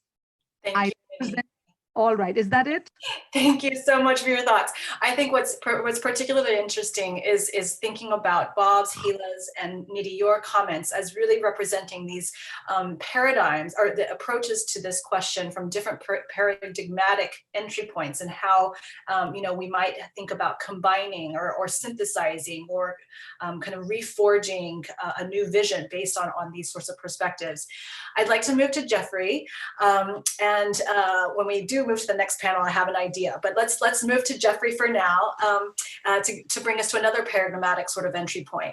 So Jeffrey, you've had a long career in disaster risk reduction and preparedness. And as I mentioned in my presentation, one climate change dimension that's been taken up by the education sector has been really around this sort of responsiveness of ensuring schools, especially in climate vulnerable locations, have disaster risk management and response strategies.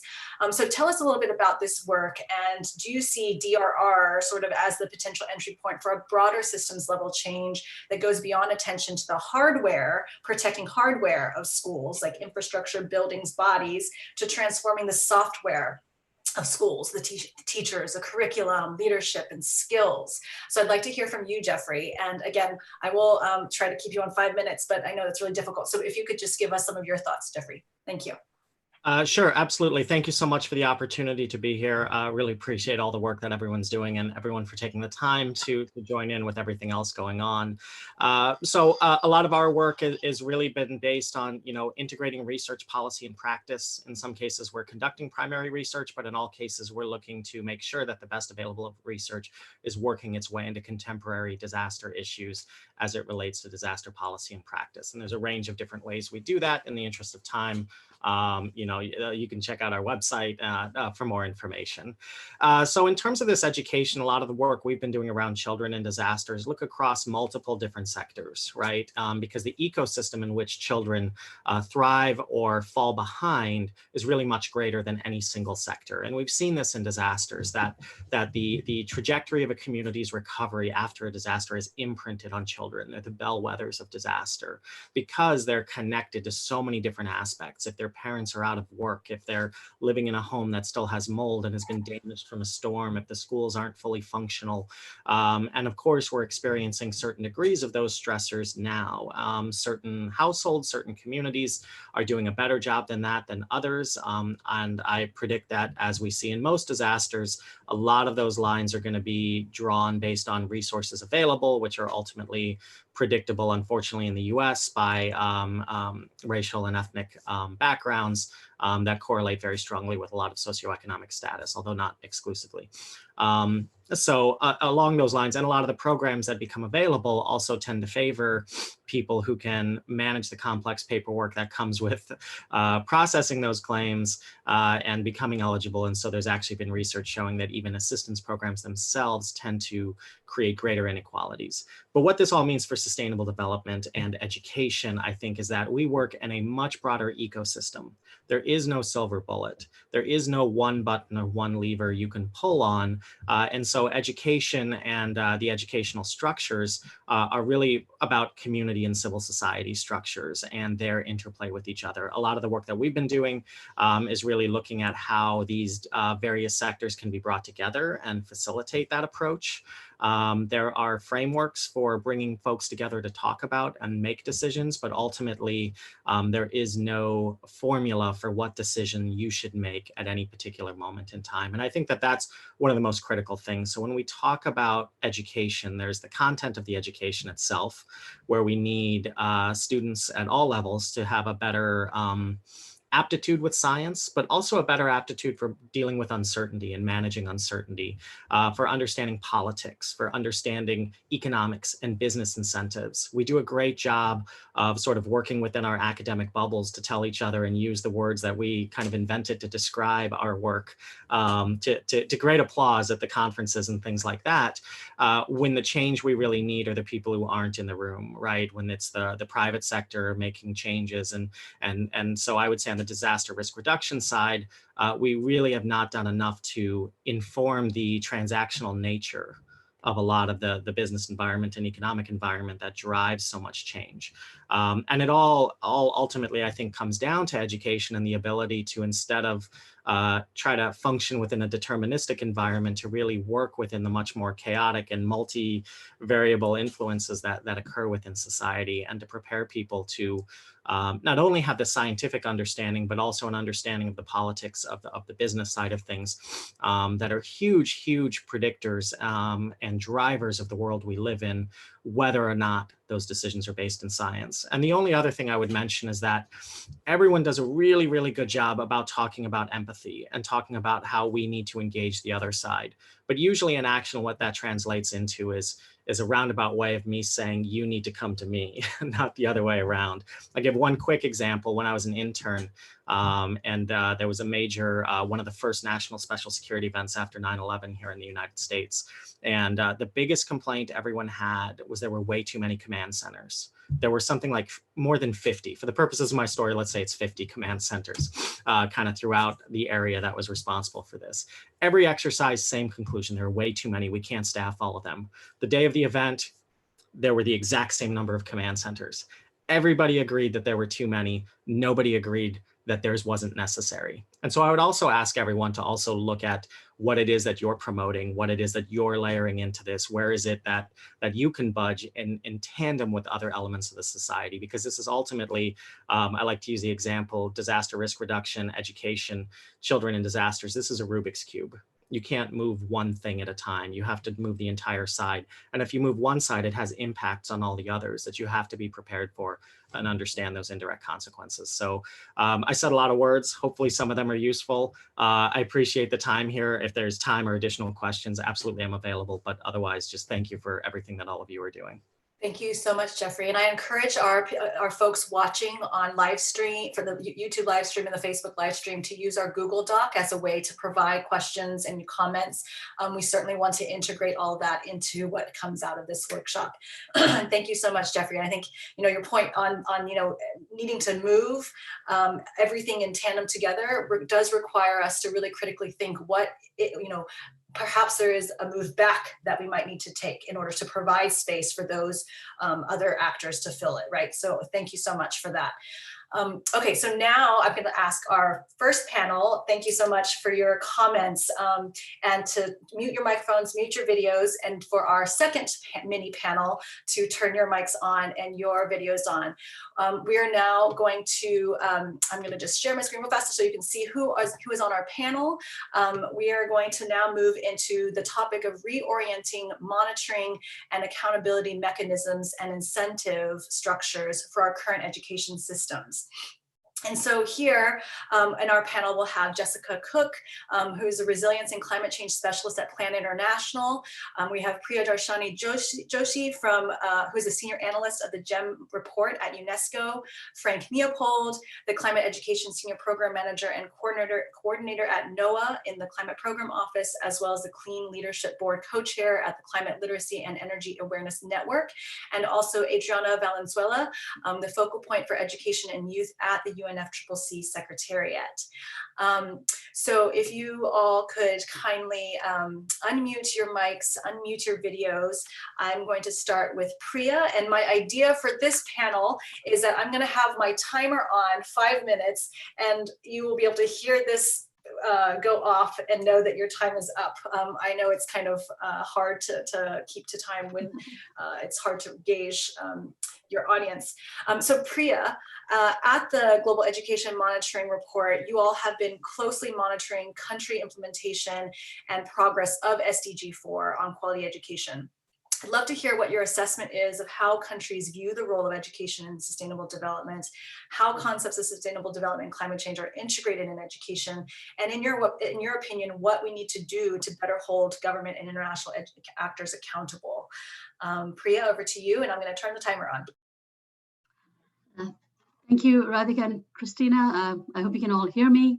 Thank you for asking me to participate in this workshop.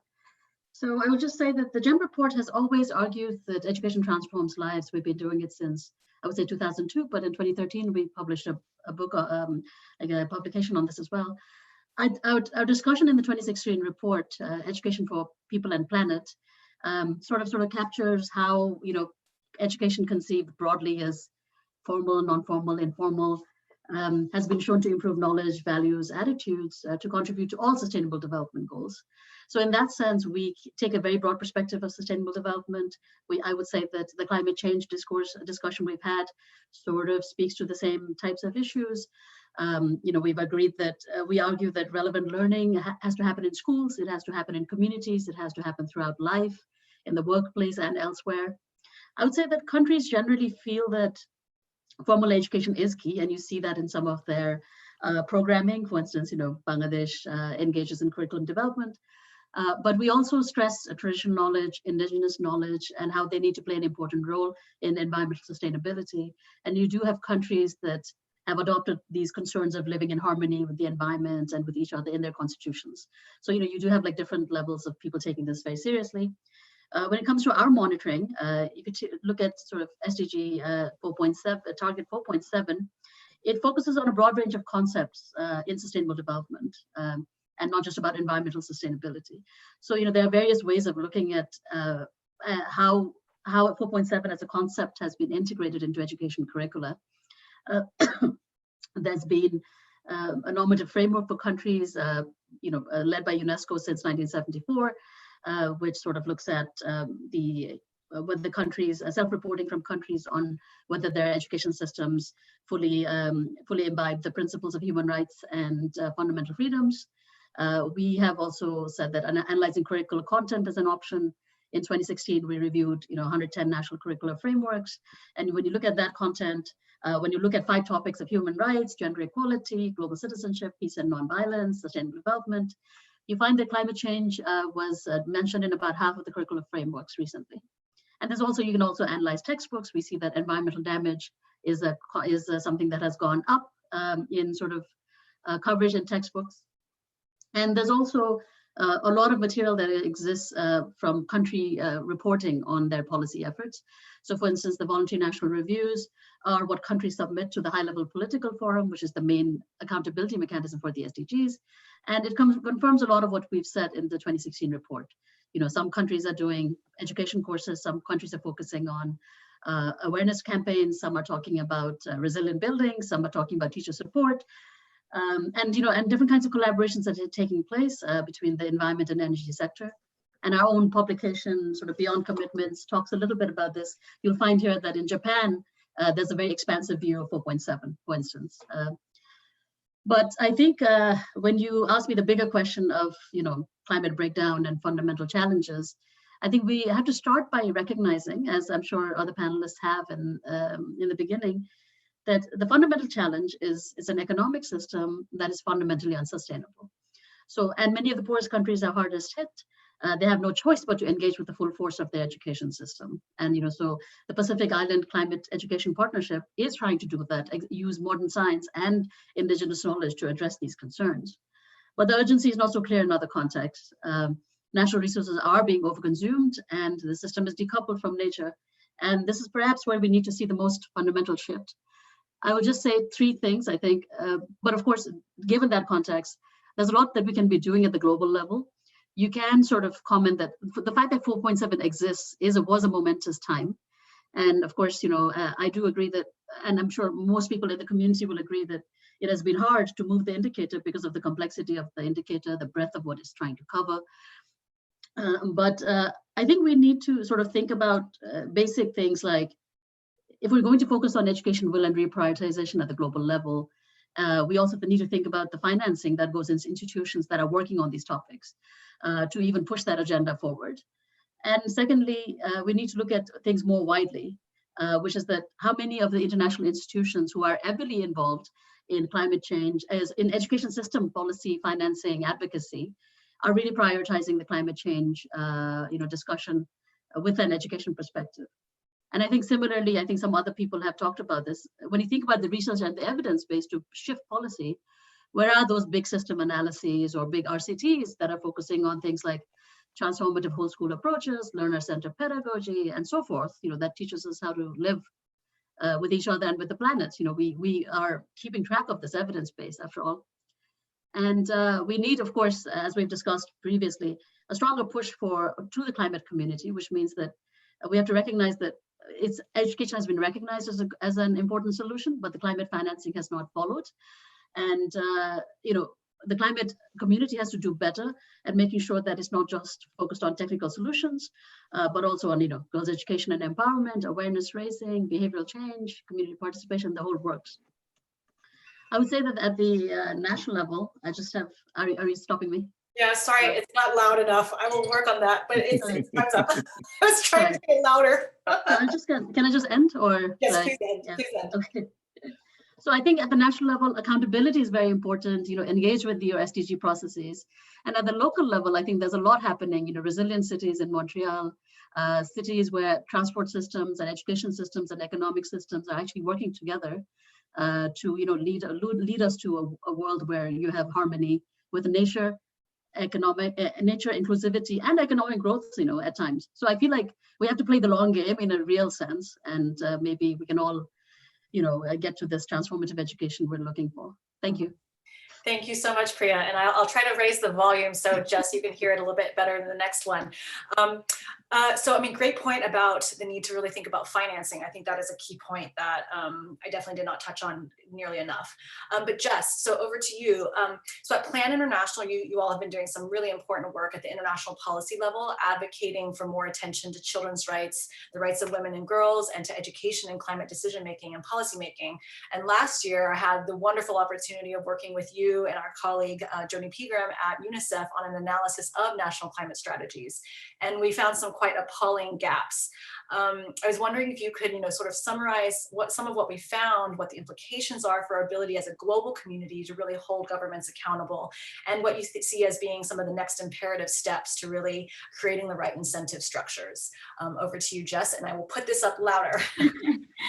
Great, thanks, Christina, and thanks for inviting me to share our research. As you say, there were some really quite appalling gaps, and to me, the most significant one is that climate policymakers are not yet prioritizing education, nor are they considering girls' education, even though we know the gender transformative education is vital in achieving climate targets and particularly sustainable development. So the research was published at the end of last year and aimed to get a better understanding of how children's rights, education, and particularly girls' education were included so far in the 160 available nationally determined contributions, or NDCs. So this will serve as a really important baseline for us to track progress, but also in holding governments to account, as you say. And I want to share briefly with you three kind of these major shortfalls that we discovered, and just two caveats is that I'm not going to go into detail about why education is important, because I think that's been covered and will continue to be, nor does this research really look at other policies outside of the NDC. So we recognize that there are some countries leading this work, Italy, Austria, good examples of that, but this is really focused on the climate policies. So the first key research point is that the transformative power of education for a more kind of climate just world is not being translated to national climate policy. 68% of NDCs do actually mention education, yet the vast majority, or 61%, do so in a very passive way. And you've said some of this already. This can be as general activities, often seen as a placeholder for Article 12 of the Paris Agreement on action for climate empowerment. Or they have no target. For example, they mention the public without really, drilling down into who we're actually targeting. In fact, only 26% of NDCs actually mention child-centered education. Or it's mentioned as a sector, as you've said, which is affected by extreme weather events. So the lack of explanation of this kind of content or the quality of education really misses the mark and leaves education as a significant forgotten sector. It's completely untapped and overlooked as a climate strategy in meeting the targets of the Paris Agreement, both in mitigation and in adaptation. And to me, it's our moral duty to support children and future generations with transformative climate education so that they are not left with the problem they didn't create without the skills and knowledge we have that they need to find the solutions. And so I think that kind of the intergenerational dialogues is key for that. The second key research point is that girls' education is completely absent in climate policy. Only one country of all of the ones we analysed mentioned girls' education, and this was seen as something that was affected by climate change. So not one country in the world has recognised the potential of girls' education in their NDC so far.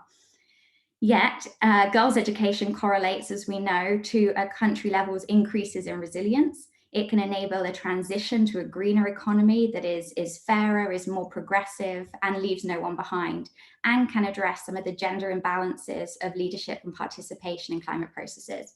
So girls' education can bring together sustainable development and climate justice to dismantle the patriarchal systems of oppression, colonialism, exploitation, extractivism, and capitalism, all that underpin the climate crisis.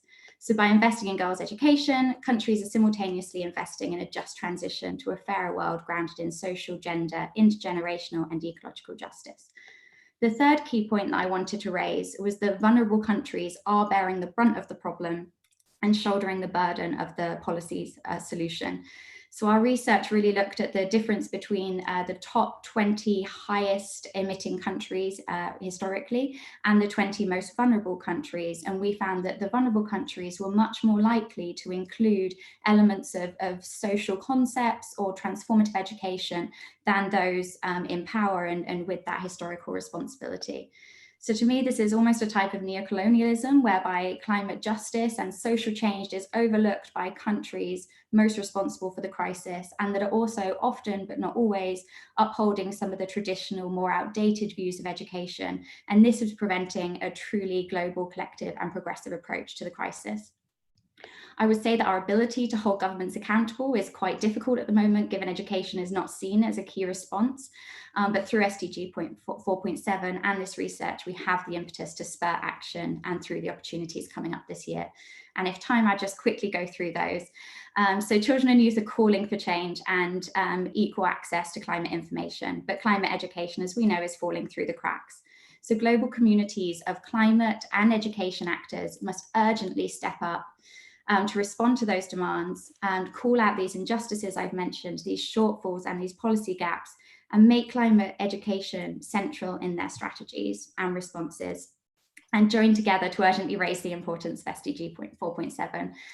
So just very, very quickly, climate policymakers must recognize social solutions and must give a similar level of focus as the political strategies, such as the carbon market mechanisms, while at the same time education policymakers also prioritizing climate education. The Doha Work Programme, which I'm sure Adriana will come on to, offers this critical opportunity, and I believe that having ministers of education on COP, like a COP26 delegation, will be key to achieving that. So if the current crisis has taught us one thing, it's that education must be central to transforming and adapting to a new world. Adaptability is surely the fundamental skill our children and future generations will need, living in an increasingly risky and uncertain world that they will inherit, and we owe it to them to collectively deliver on our promises under SDG 4.7. In the revision of the NDCs this year, I think the most ambitious revision that any country could make is to recognize girls' education as one of the key strategies to the climate crisis. Thank you. Thank you so much, Jess. And thank you very much for also keeping close to time. I really appreciate that. And for highlighting some of the work that we were able to do together. It was brilliant. Thank you. Okay, so now I wanted to turn over to Adriana over at the UNFCCC Secretariat.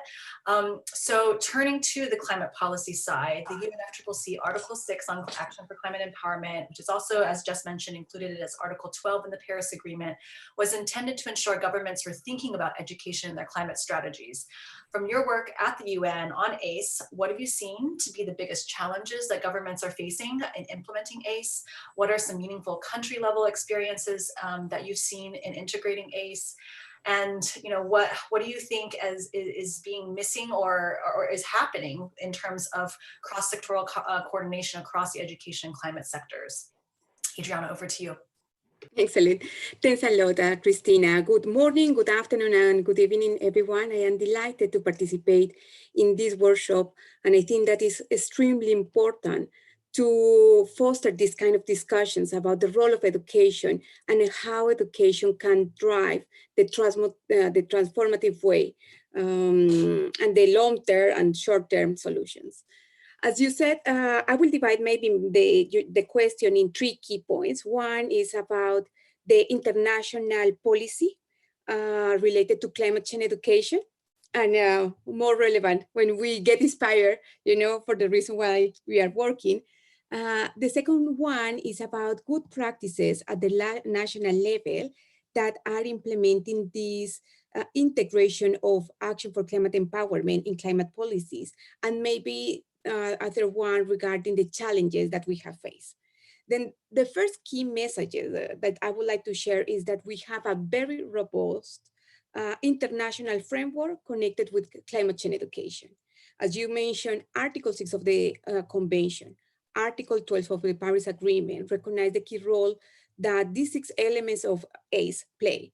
And what are these 6 elements? Education, training, public awareness, public access to information, public participation, and international cooperation.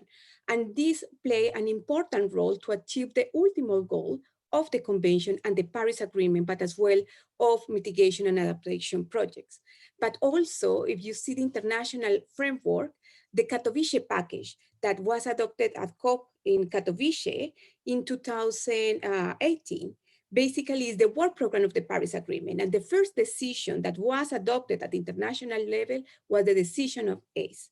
And this decision invite parties to integrate ACE and its 6 elements into climate change policy, including national determined contribution, national adaptation plans, long-term strategy, and also others. But also the Katowice package invite parties to develop national ACE strategies to develop a long-term and strategic approach about climate change education. But not only these ones, but also the SDG 13, the SDG 4.7, also stress the importance of climate change education. And now the recent adopted UNESCO framework on education for sustainable development 2020-2030. Then it means at the international level, we have a very robust international framework. Then the question is, what do we need? I think that is clear with the international frameworks, especially in 2015, the Paris Agreement and the SDGs, that we need to move forward towards implementation. And then it is the second point that I would like to highlight.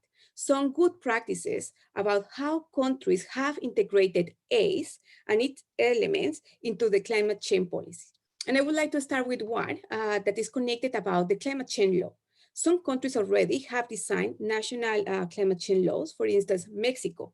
And Mexico, as part of the climate change law in article number 7, highlight that the importance to include climate change into the curriculum at all levels, but also the importance to promote public awareness campaigns to raise awareness. Then it's important. The second example about the inclusion of ACE or climate change education in climate policy is connected with national ACE strategies. Since the adoption of the Doha World Program, that was in 2002, the Doha World Program, just to give a general overview, is an international framework for country-driven action 2012-2020. And it invites countries to develop ACE national strategies. There are different examples: Benin, Ghana, Uganda, Indonesia, the Dominican Republic, among other countries, have developed an ACE national strategy.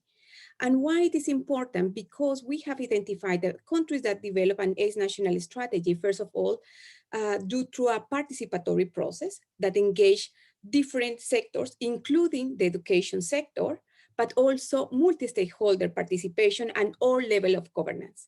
And it allows and promote policy coherence at the national level, the alignment also with development priorities and with education and climate change policies. But at the same time, it foster that at national level, all the stakeholders involved define what are the needs and priorities according to their national circumstances.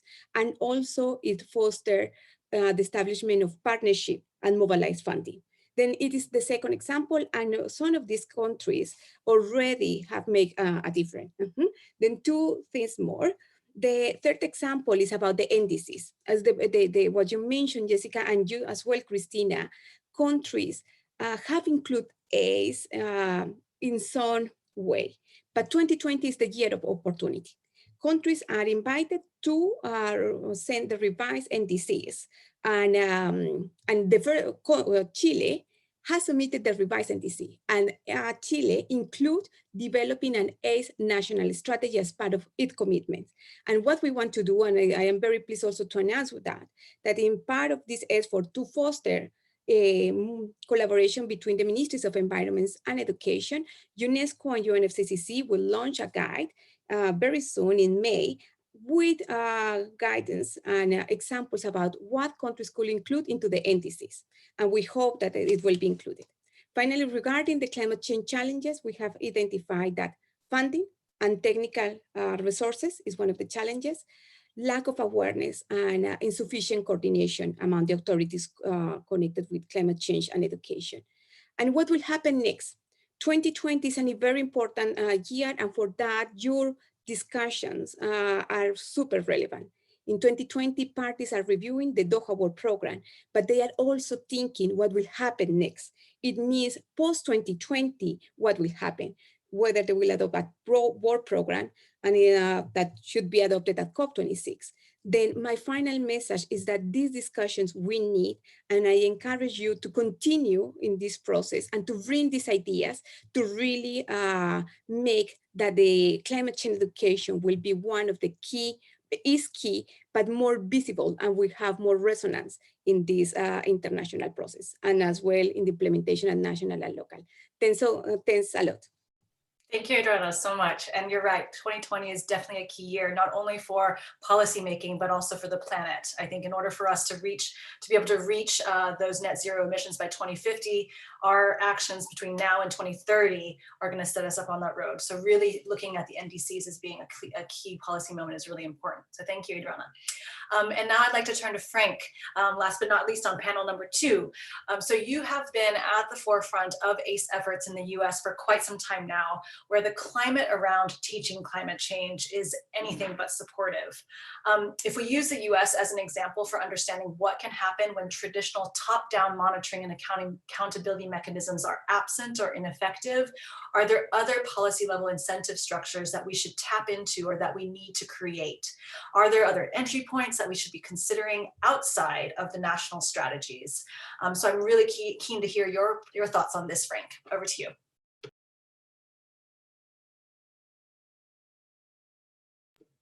Frank, are you there? Oh, there I am. I was muted. Thank you. I had a dog and they were barking, so I decided to mute myself. Thank you very much. This is an impressive, wonderful, and really important and timely virtual conference. I'm greatly honored to be on this panel. A lot of my work in the United States has been at the center of all of these conversations. And I think that one of the things we're learning in our work here is that when I think about the goal, the SDG goal 4, and specifically 4.7, if you read it, by 2030, ensure all learners acquire knowledge, skills, and to promote sustainable development. And I totally appreciate Jeffrey's perspective on this. And I think that, when we really unpack, how do you do that? Because Adriana, totally, I've deepened my appreciation of the ACE framework and our work and preparations on developing the foundations of an ACE national strategy for the United States, our territories, our tribal governments and communities. And that's something that the Clean Network is undertaking with a coalition of other organizations right now. We're doing a lot of the foundational unearthing of all the practices that happen here. But I think one of the things as I listen to this conversation, and one of the struggles, I write the ACE contributions to national communications, another document that is really important in addition to the NDCs and other contributions. So I've been the lead for that for a number of iterations. And what we learn is that this work actually is scaled below a nation in its most powerful way.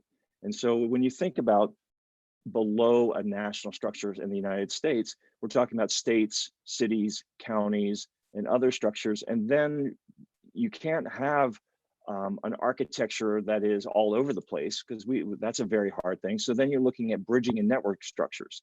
So we're really looking at the educational and public access infrastructure that is important to how you would design the implementation of a strategy. Because if you don't get that right, national goals are really, aspirational, but they don't go forward into fulfilling those commitments in really what is necessary. And I think that, we're really focused on how do you do this work within a very complicated architecture. Without figuring that out, we won't be successful. Now, another part is there are bright spots. So if you look at bright spots around the world, there are places where there's much more robust, significant work going on. I think today we're going to hear about the Clio Institute's work in Miami. We're going to hear from Abby Ruskey's work in Washington State. So when you start dropping below what you're going to see in NDC or in a national communications, you start seeing really robust sub-national work. And I think that if one of the things that happened at COP21, I was the education delegation lead for the United States government at COP21, was the subnational contributions are critical to making progress in the near term. And then you build up to contributions at the national level. I think that is a recipe for how we move forward. And so the boundaries of nations kind of start blending and falling apart a little bit or becoming more transparent. Because as Adriana said, one of the most important parts of the ACE framework under the UNFCCC is international collaboration. That's also inside of countries. So there are wonderful examples of climate change education, public access, public engagement inside the United States and outside the United States that we need to learn and benefit from each other, share and learn. We still are strengthening those architectures within the United States. For us, it's the Clean Network. Internationally, the ECOS network. And I think that how we do that, if we get those right, I think we'll be able to accelerate these important activities at a much more rapid level. And I also want to just reinforce the timing, because that goal 4.7 is talking about 2030, all learners by 2030.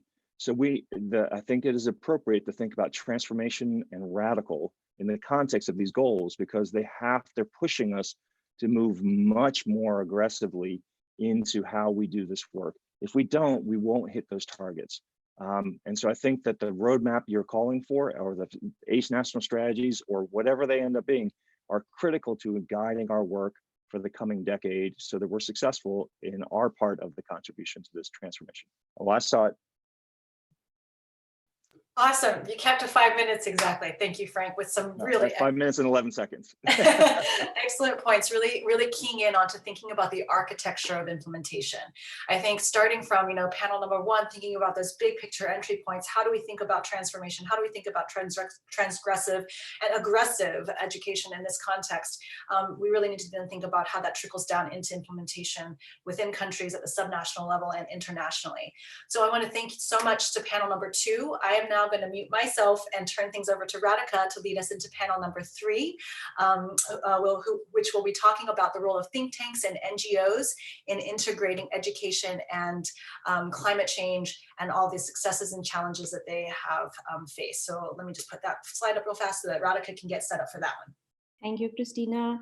That was exciting. Going on to panel 3, as Christina mentioned, is the role of think tanks. I don't know, maybe I should share my screen. Stop sharing screen, or do you want to continue? Continue. Yes. So basically, can't seem to get my screen on. Yes. So we'll be going to panel 3, role of think tanks and NGOs in integrating education and climate change, successes and challenges. Before going to this, just 2 comments from the audience. Maybe if we can make the discussion non-technical, I think that will benefit a lot of people who are watching us right now. They are running in a couple of hundreds. So it would be good to make our discussion non-technical. Also, there's a question, very interesting question from the audience, who's basically asking, can we integrate non-formal discussions or non-formal education also into the themes going forward? So I think panel 3 would be great to integrate non-formal discussions or non-formal education discussions. We'll have Ellen from CARE, Anna Botmer Khan from Dubai Cares, Caroline Lewis at the Leo Institute, and Kartikeya Sarabhai from the Center for Environmental Education in India. So really a remarkable panel here. If our speakers can show their screens and also unmute themselves, I think that will be great. We'll start with Caroline. Caroline, you've been running Clio Institute for a number of years, have a lot of experience. So I want to ask you, there are a lot of other NGOs that I see who are doing remarkable work, but they are in their pockets. How do we really mainstream this wonderful work that's really happening? You have done a lot in terms of the school system here. I also want you to talk about non-formal education as well as the school integration of climate related research that you've already integrated into the school curriculum. But how do we make this work mainstream and go across multiple countries and go across continents? Caroline? Well, thank you, Radhika. I'm a science teacher and a high school principal by trade. So my life's work has been in formal education. And in the last 15 years, I've moved completely into informal or non-formal education, where I find the fertile ground between formal and non-formal is where we're going to effect some change. I appreciate everybody who spoke, but I think the reason why we're not getting traction in so many countries and in so many states and in so many cities is the politics is tied to the educational requirements, and politics is always changing. So just when we get up and going with the governor of Florida, a new governor comes in and they unwrap it. And same with the United States president, and same with Trinidad and Tobago, where I am from originally. So we formed the Clio Institute as a nonprofit in 2010 because the data was screaming at us and people weren't getting it. So I use the split screen method, where we are constantly looking at the big picture of the climate issues and then honing in on one particular issue that matters. What I would encourage all educators to do is stop the all or nothing approach doing education well. Climate is too complicated. Its fingers are in every aspect of society. Here in Miami, Florida, where I'm now, we don't know if you're going to have 30-year mortgages anymore. That kind of conversation is happening. We have sea level rise that everybody pays attention to, but we worry about saltwater intrusion, which compromises the freshwater aquifer. It compromises agriculture because you can't grow plants. So what we do is we take the approach that the whole world is involved in climate education, and it's not coordinated and structured. It's a bunch of hamsters on a bunch of wheels. And what we're trying to do is get all the wheels turning in the right direction, where people understand urgency and agency. The urgency of the data and the agency that you have a role to play. And I no longer work with just kids. We work from K. We talk to anybody who literally wants a seat at the table and gives them the climate lens. So you know, Radhika, what I do with the Clio Institute, not just a Gen Clio movement of young people. We have a mayor's roundtable to get mayors to share best practices and ideas and move. Some know nothing, some are doing too much. So it's about targeting these differences. And I'll tell you, you have to go after, when you do your gap analysis as to what you're doing and who you're doing it with, and all, you got to see what's missing. And in 2014, the inner city was missing from Miami's climate education and advocacy. I went to one of our donors at the Clio Institute, as a nonprofit, and I said, I need $50,000 to do outreach in these really poor, underserved communities, so they advocate in their own interest on climate change issues. And they said, no, I don't fund that. Well, I had to have a temper tantrum in the man's office and literally let him have it in order to get some funding. And we did it. And what we did in 2014 is we unleashed the climate justice movement here in Miami. So don't underestimate your power. The Gen Clio movement got wings from Greta Thunberg.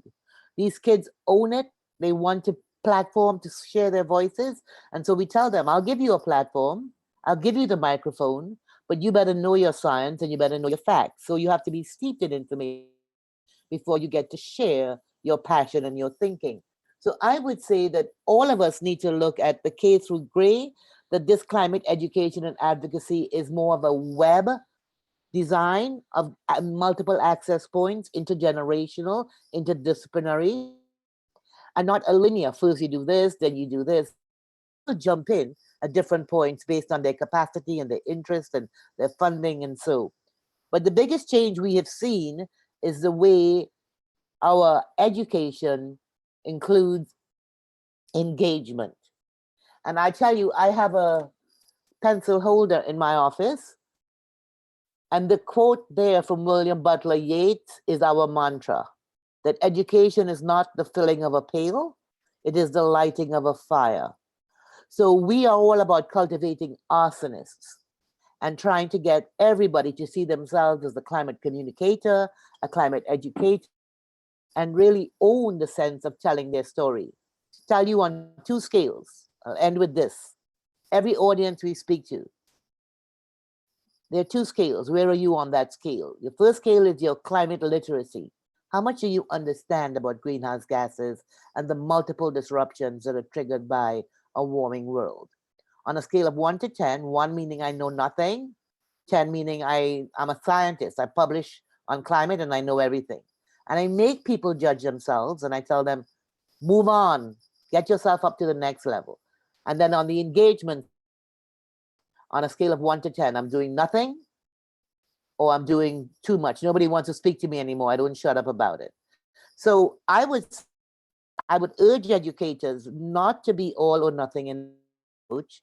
I will thank the researchers for giving us a reason to get funding based on research and what is saying the role of education is, and just take chances. There's an expression that says, take a leap and the net will appear.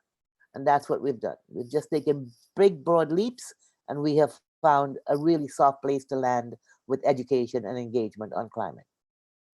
Super inspirational, Caroline, and I'll remember the urgency and the agency part. I think we all need to carry that baton forward. So thank you so much for your suggestions, and I think it just gives us a framework on what we can do and never underplay our own agency and not wait for the big powers to arrive and we'll be able to do things. So thank you for that positive note, Caroline. We'll go over to India with to Mr. Kartik Sarabhai, who has been the pillar at the Center for Environmental Education in India, and has really been working with the government closely on integrating climate-related work, research, and curriculum into government schools.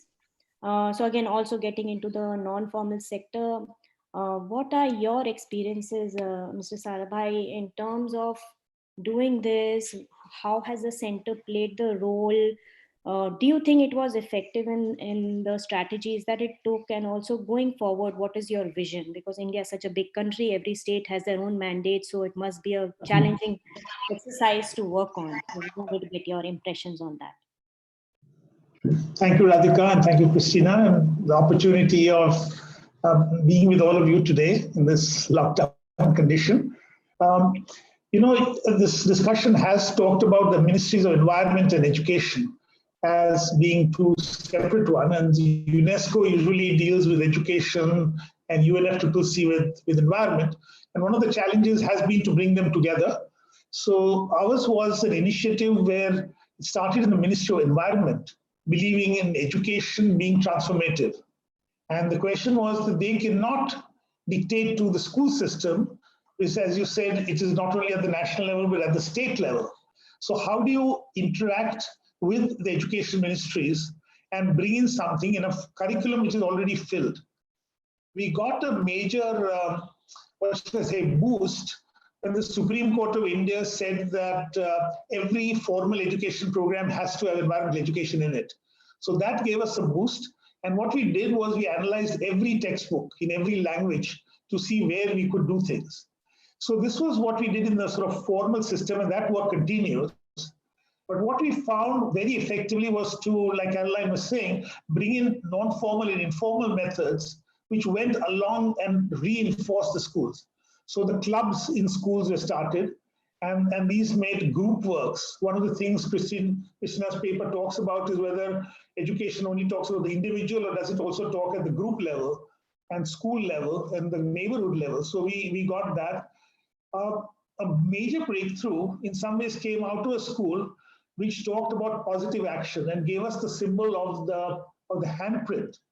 Just like you have the footprint to say how much you consume, the handprint is what you can do. And this came out of young girls in Hyderabad who came up with this idea, and it was launched by Haila at an international seminar a UNESCO seminar in 2007. And now it's being used all over the world as a sign of positive action, the strength which children can bring to change. One of the transformations which has happened is in education being no longer just environmental education or climate change education, but going into action. And I think the handprint represented this. Some of you might know that we did the Science Express, the science train, which went around India. Something like 4.7 million people over 2 years saw it. And a research paper with this showed that there was a 30% increase as a result of that. Now, it could never have happened in that 1 hour which they spent in this train, but something like that sparked an imagination, which then people carried out work throughout the year. So I think this point of working with the school system, not only through the curriculum, but also through action projects, getting students to be able to articulate, which they do very well, and bring about transformation in their neighborhoods, in their schools, in their homes. This has been a very important part of what we do. Christina's paper talks about the DESD and what was achieved, and I don't really want to go into that whole discussion, but the whole school approach was something which really came about as a result of that, and also the global networking of so many agencies which are working on climate change education. This really happened as a result of that, so knowing what each other is doing. But the academic world has still been able to only touch the surface of what is happening in the field, what's happening in the schools. So much of the information on exciting work which is happening is not recorded in journals, and therefore gets missed out in the type of discussion we are having now when we quote from that and not from reports, because a lot of this, I had discussed with Priya, for instance, when the GEM report was coming out, that how do we bring in this information, which is with so many NGOs, so many organizations, work on the field, documented, but not put into a peer-reviewed journal. And I think this connection between the academic world and the practitioners and the schools would really help, because I think there's some outstanding examples of things which are being done out there. Now, just to end, I think India focused in 2015 in Paris about lifestyles. And our Prime Minister had asked us to prepare a book on traditional lifestyles, which needed to be reinforced as we go forward. So a lot of our work also in climate change is to examine lifestyles. It doesn't necessarily come as climate change, but it comes as more generally sustainability. And what were some of the practices you practice, your grandfather, your grandmother, your community, what were they practicing? And are some of them relevant today? And I think this is something else which is very powerful to be used. So again, connecting the school to the community, connecting it to the family, and not making the school in isolation. So I think these are some of the learnings which we've had, and it's wonderful to share it here. Thank you. Thank you, Mr. Sarbai. I think all your comments are, we need a book. We need a book to compile all these ideas, because they are such pertinent ideas. And thank you for mentioning this informal links and the diffusion of things into a community, because those things are so critical. And we always keep saying curriculum in the schools, and it takes a while. And so again, there are a lot of similarity between what Caroline mentioned and what you mentioned in using your own agency, focusing on communities, focusing on individuals. And I like your idea on documenting everything, because then we don't have best practices and we can't share ideas. So thanks for all those pertinent issues that you raised, and thanks for sharing your time. We'll ask Ellen. Ellen, yes, hi Ellen. You work at CARE, and thanks for being a part of the organization that is really spearheading a lot in terms of integrating climate change through its own work. So I wanted to ask you, when did and how did CARE started to internalize this climate change dialogue into its work, and what are some of the things that you have seen has helped in the community level and in the system wide thinking that we have? So what are some of the successes and failures, and what are things that have worked for the communities, and what are things that have worked for a systemic related issue? Over to you, Ellen. Thank you. Thank you so much.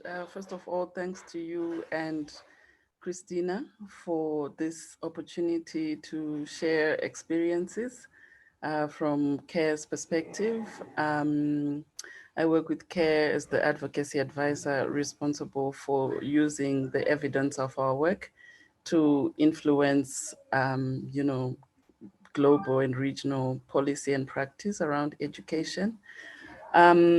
And so when you look at our portfolio of programs, we basically design our portfolio of programs to identify and to address some of the key limiting factors that keep adolescents or learners out of school.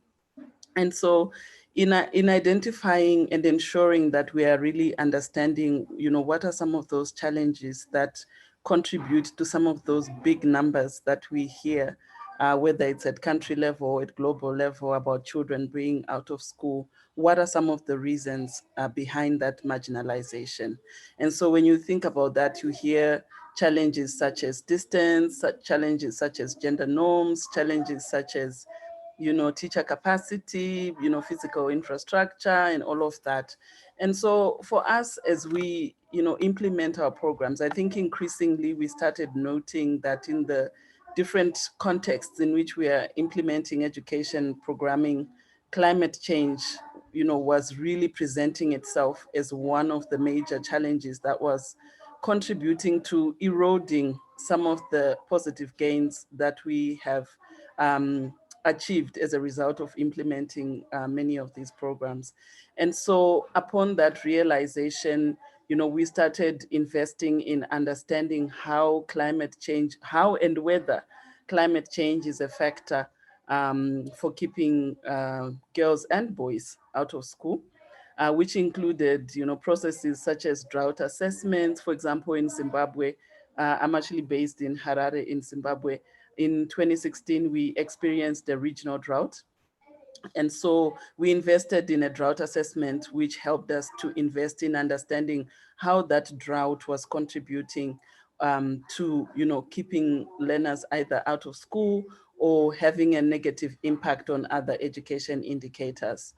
And so this is something that we've, increasingly been investing in not only in Zimbabwe, but in other places like Mali, like Somalia, where we now have programs that have actually had, that we've included specific climate change considerations into the program design, taking into account the fact that when you look at climate change, some of the climate-related events such as droughts and floods have a very big impact on the education sector. And so that journey has not been easy internally within CARE, because when you look at, I think initially the conversations were such that it was difficult to think about education and climate change in the same sentence and justify why climate change is an issue for us to consider as far as education programming is concerned. And I think some of the benefits that are coming out of that investment are such that now, for example, in Mali, we are starting to see increased engagement of both teachers as well as the school children themselves in, a lot of disaster risk reduction activities. In Somalia, as part of our education work, we are also seeing how, for example, pastoralism and migration also influences, learning outcomes, and, working really hard in order to, use an adaptive management approach in order to address some of those issues. In Zimbabwe, as I've already mentioned, for example, in some of our, in one of the projects where we've included a climate consideration, we've actually seen spikes, for example, in pass rates, as well as in teacher retention.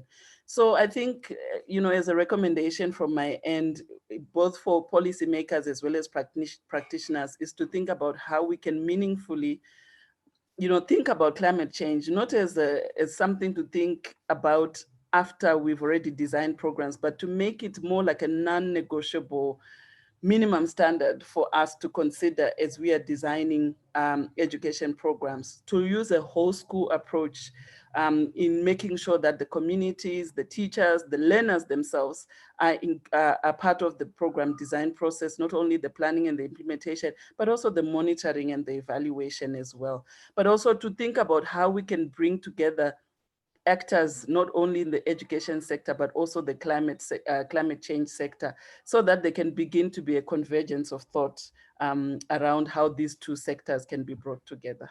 Thank you so much. Thank you so much, Ellen. I think truly fascinating and a much needed area where you say that maybe now it's the time to have education and climate change together. So clearly there's something that we have not really focused on. So it's great, that we are able to focus on climate change and as well as, schooling together. Can you all hear me? I don't know, my screen seems to have paused. Great, okay, great. Fine. Great. Thank you so much for those words. We'll go over to Anna Burtmer Khan. Anna, you're joining us from Dubai, right? This is correct. Good evening from Dubai. Thank you for joining, Anna. So question for you is, as a funder, you work at Dubai Cares, you are the Deputy Director of Programs. So just wanted to ask you that in terms of funding, we see that funding goes on climate change and education in a very piecemeal way. Sometimes, the donor gives it and then there are so many different contenders and then nothing gets, nothing visible gets done. So do you think that this fragmented donor behavior, or it's almost treated as like an externality that, okay, if we have the funds, we'll give it. Do you think that that's the approach that's hurting this field where we integrate education and climate change? Or do you think that there is a concerted donor effort on this area and there needs to be some strategizing that the donor group needs to do on this? Well, thank you for having me. And again, good evening from Dubai. Ramadan Kareem to everyone who's celebrating Ramadan. I'll go back a little bit in order to reflect. My work in the education sector stretches over 20 years. And the demand for meaningful education is extremely clear when you talk to kids.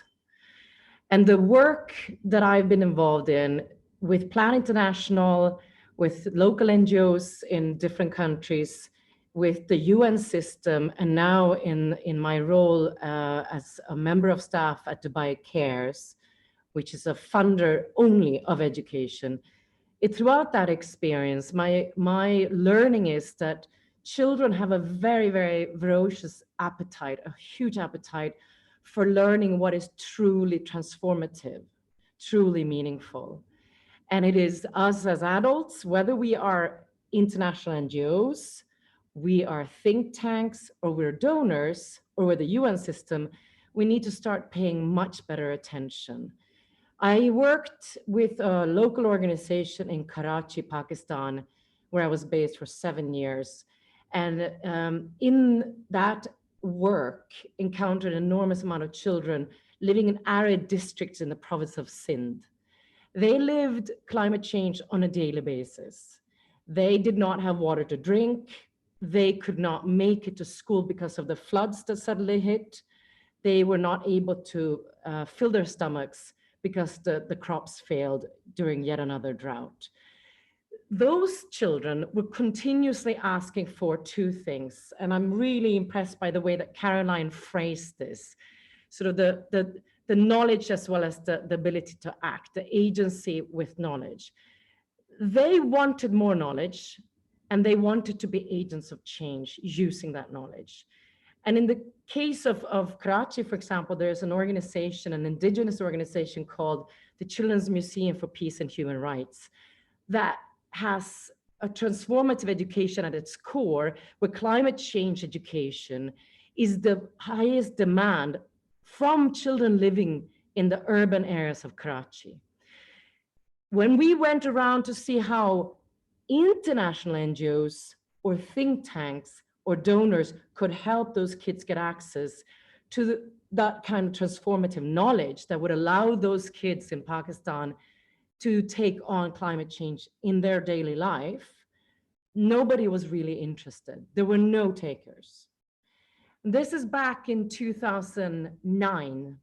In 2010, if you remember, some of the worst floods to ever hit South Asia hit Pakistan, with about 7 million people made homeless as a result of extreme climate in South Asia.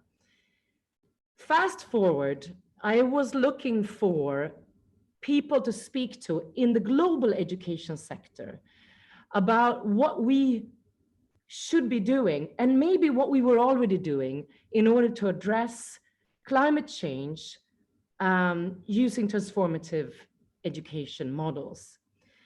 And I went around as a member of staff of Dubai Cares with the blessing of our CEO to see who's doing something that's truly transformative, who's doing something that really is going to make change happen. And I ended up in a meeting, a virtual meeting, much like the one I'm on today, thanks to you, together with Christina Kwok at the Brookings, as well as Ellen at CARE, to discuss the intersectionality between climate change and girls' education. So this was the first time.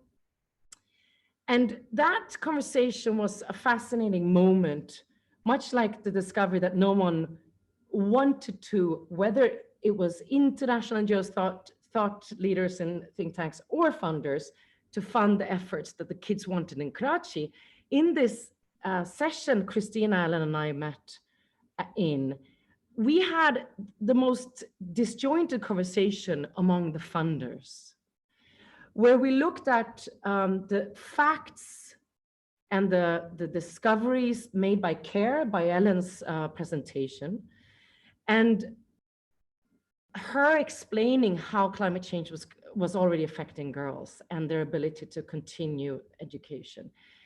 And the donors on the call were all very concerned and way to help those girls using education. And during that session, some started talking about the importance of teaching young girls, especially in sub-Saharan Africa, to not have so many babies, so as to not increase the number of people who would then contribute to climate change. That was the moment where I hope there's a spark between me and Christina when I said this is just not radical enough. And for us who've been looking at this for a while, including as a funder, the question is not how do we help kids, girls in the poor countries mitigate the effects of climate change. The question is how do we short circuit the crisis that we're in? And in that session with Christina and Ellen, my question became, how do we as funders, but also as international NGOs and think tanks, address the kids in the 5 highest emitting countries? How do we get them? How do we reverse and rewire who we develop, who we fund, whose minds we need to educate? So that is the perspective with which I went to CIS in San Francisco to look for these transformative models that, whether they're funding models, whether they're educational models, partnership models, that we as a donor could fund to see who can bring true change at this pivotal moment. I went to CIS and frankly, there was not a lot to be had. And for us at Dubai Cares, and I hope you guys will join, we need to become much, much more radical at this moment in history to find not just the funding, but also what to fund. Thank you so much, Anna. I think very, very inspirational, and thank you for going on this, quest for the right questions and the right answers. And I think just this quest itself is so important, and the discovery, and then you narrating the story, I think is truly revelating of the fact that we are on this journey where we are not asking the right questions. So based on your journey, I thought that you have given us the right question to ask, and also listen to the students and listen to the children. So I think that's something that I really appreciate from your presentation, Anna. So with that, I think it's truly amazing presentation from everyone who have come up with their own frameworks and own way of addressing this particular issue. I really appreciate your time and joining from everywhere, including Zimbabwe, including Dubai, including the US and India. And thank you all for being here. I'll ask Christina to take over from here and do another quick review of a report so that we can lead on to the other panel. Great, thank you. Gonna start sharing right now. Okay, let's see. Can you all see my screen? I hope so. Okay, we'll keep going.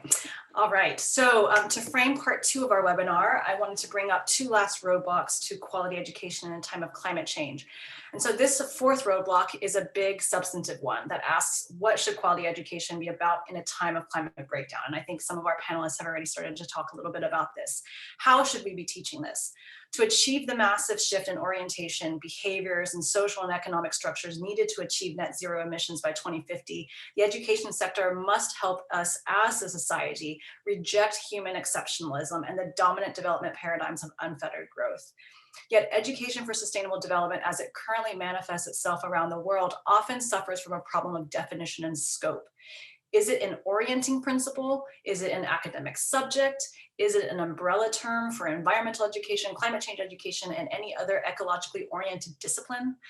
To give you an example, current iterations of ESD tend to be focused on a normative vision of the world in which sustainable development has become a new frame for the status quo. While efforts may be directed at increasing student sustainability literacy or climate literacy, change is often centered on low impact actions like recycling or turning off lights. Such an approach is at odds with the type of transformational learning that is needed to bring about the rapid and impactful change that we need. When we look at what studies suggest might lead to such transformative change, it may not come as a surprise that such an approach to education resembles what we might consider to be core components of a quality education. So for instance, rather than being teacher-centered, it is learner-centered. Rather than being transmissive, it is transgressive and confronts relations of power and issues of politics. Rather than textbook-based, it is problem-centered and solutions-oriented. So climate action is also highly political and boundary pushing, but current implementation of ESD is often focused narrowly on climate science. This results in the sanitizing of climate change from its ethical and affective dimensions, and it depoliticizes climate change of its underlying drivers of inequality and injustice. So in short, without clearly stating what we mean when we demand quality education for sustainable development, what we end up is education about sustainable development, not for sustainable development, or education about climate change and not for climate action. All of these is necessary. And so finally, if transformative learning for climate action is to happen, teachers will be ultimately the ones to facilitate this. However, efforts to implement climate change education or education for sustainable development are often targeted solely at the teacher, placing the onus of change squarely on their shoulders. Without transforming the whole school and its supporting organization, culture, and its orienting goals, efforts to change the teacher will fall short.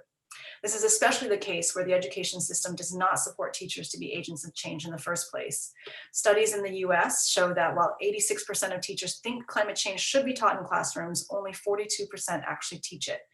However, such avoidance and sometimes even misteaching of content is likely to be a result of teachers' own knowledge gaps due to limited training, as well as low levels of professional resilience, adaptive capacity, and also their own sense of place. Currently, little data exists as to whether or how many teachers actually receive climate change or ESD training during their pre-service and in-service training. But what research suggests suggests that such training and support is minimal, if not non-existent. And in the context of the US, these circumstances are exacerbated by the fact that corporate interests continue to fuel and distribute fossil fuel industry-sponsored teaching and learning materials in the classroom. And it also doesn't help that only 20 states and Washington, DC in the US have adopted science standards that reference climate change, while we also have a dozen or more states that have adopted or have proposed legislative measures that actually ban the teaching of climate change or require teachers to teach the controversy. So these last two roadblocks help us bring our discussion down to the level of implementation, which I think our panels have gradually brought us to, and remind us that the politics and power of climate change must be addressed in order for education to play a role in radically transforming our collective ability to bring carbon emissions down to net zero levels by 2050. So it's here that we'll go into the last three lightning panels, which will take us into how schools, think about how teachers and gain perspective from and on teachers, and then we'll move into communities and grassroots organizing, and finally to youth themselves. So I'd like to ask our panel number 4, William, Alyssa, and Abby, if you wouldn't mind turning on your microphones and your videos. So in this panel, we'll be discussing what support teachers require to take the leap towards radical transformative teaching and learning for climate action. And to take us down this pathway, we have William Bertolotti, a science teacher from Plain Edge High School in New York, Alyssa Hartwig, who is the Director of Curriculum Design and Research Expansion at the Antigua School in Guatemala, and a co-founder of a regional professional network of eco-educators in the Central America and Caribbean region, and also Abby Rusky, who is a fellow in complex systems management at UC Merced, as well as climate literacy and policy specialist at the Athena Group. So I'm going to stop sharing my screen so we can see our speakers. I'm going to start with William. So as a science teacher, you have shown that your students can get a lot out of leaving the science in the classroom and going into our outside classroom, doing projects with sunflowers on the beaches, and so on. Your approach is very real and practical and connects students with their immediate environment. And I'd love for you to reflect a little bit on what it took for you to implement this approach and what you would need or what you think think other teachers would need in our education system to really be able to follow suit. And I'm going to turn my timer on again for you as well. Roger that. All right, everyone. Hello, my name is Wilbur Aladi. Just to begin, I think it's important to stress that the fact that teachers, we don't teach facts, we teach people, and we embrace the responsibility for fostering the intellectual, emotional, and social growth of human beings. I've been guiding high school students for the past 12 years as a social science research teacher, and I'm fortunate to teach in a district where the community, teachers, and administration are united behind ensuring the success of our students. Also, several years ago, I volunteered with an educational not-for-profit that used student-oriented experiential learning centered around the UN SDGs, and it really led to a significant paradigm shift in my teaching philosophy. So, as a teacher, I'm still learning, but I put some thought into the purpose of education, and I really am. I'm eager to share the mindset of a teacher to the students of the world. And so, we really do. We need you, the students, to know that you embody our hopes and collective investment for a future, that your efforts are cherished and your talents acknowledged as our community's greatest resource, that your youthful frustrations and restlessness are the fuel for future change and innovation. You have a place at the communal table, and in time, you will control the fate of our planet. So some time ago, we as a society chose to forget that we all live on borrowed time. And I'm sorry that we pushed onto you the consequences of an unsustainable lifestyle. As your teachers, we must prepare you right now and every day to survive and flourish in a world not of your own making. But your potential is latent and it is incredible. And so we forge them, our future civic science leaders, guiding them with our collective experience, supporting them so that failures are embraced as opportunities for learning and growth, empowering them with lessons in resilience, knowledge, and wisdom, and tempering them with the guiding spirit of integrity and compassion. Mentorships with academia, government, and industry become the route of transmission for action. Experiential learning becomes the sandbox for future policy. We teach them that sustainability is compassion toward the other people in a world of limited resources, and it is compassion toward your future self. So why? It's the perennial question my students always ask. Why? Well, it's our fundamental purpose, not only as teachers, but as parents, as members of a global community. We have the responsibility to ensure that the next generation is prepared. Our true calling must be to inspire the spirit that guides their efforts, to mentor and advocate, to challenge and to let go, to unshackle our youth from outmoded preconceptions of learning. We must open their eyes that students don't need our permission to question, that they themselves are the primary agents of their own growth, that learning can occur beyond the classroom, outside of school hours, without adults. We need to teach them how to bridge differences and build connections, to challenge and advocate, to set the foundations for lasting change. The world around us is our classroom, rich with experience, filled with challenges, and begging for solutions. We must ensure that our memory lives on in posterity as a generation of young leaders, ready to mend the broken world, to heal a wounded society, and to steer the course through an uncertain century. So thank you very much for your time and for this opportunity to share. Thank you so much, William, especially for your inspirational role in the classroom. And I know that your students must be just recognize that they have a very special relationship with you. And I can't imagine what our current lockdown must be meaning for you and for your students as well. Thank you again. And so now I'd like to turn over to Abby. Abby, you have been at the forefront of something very special in Washington State called Climb Time.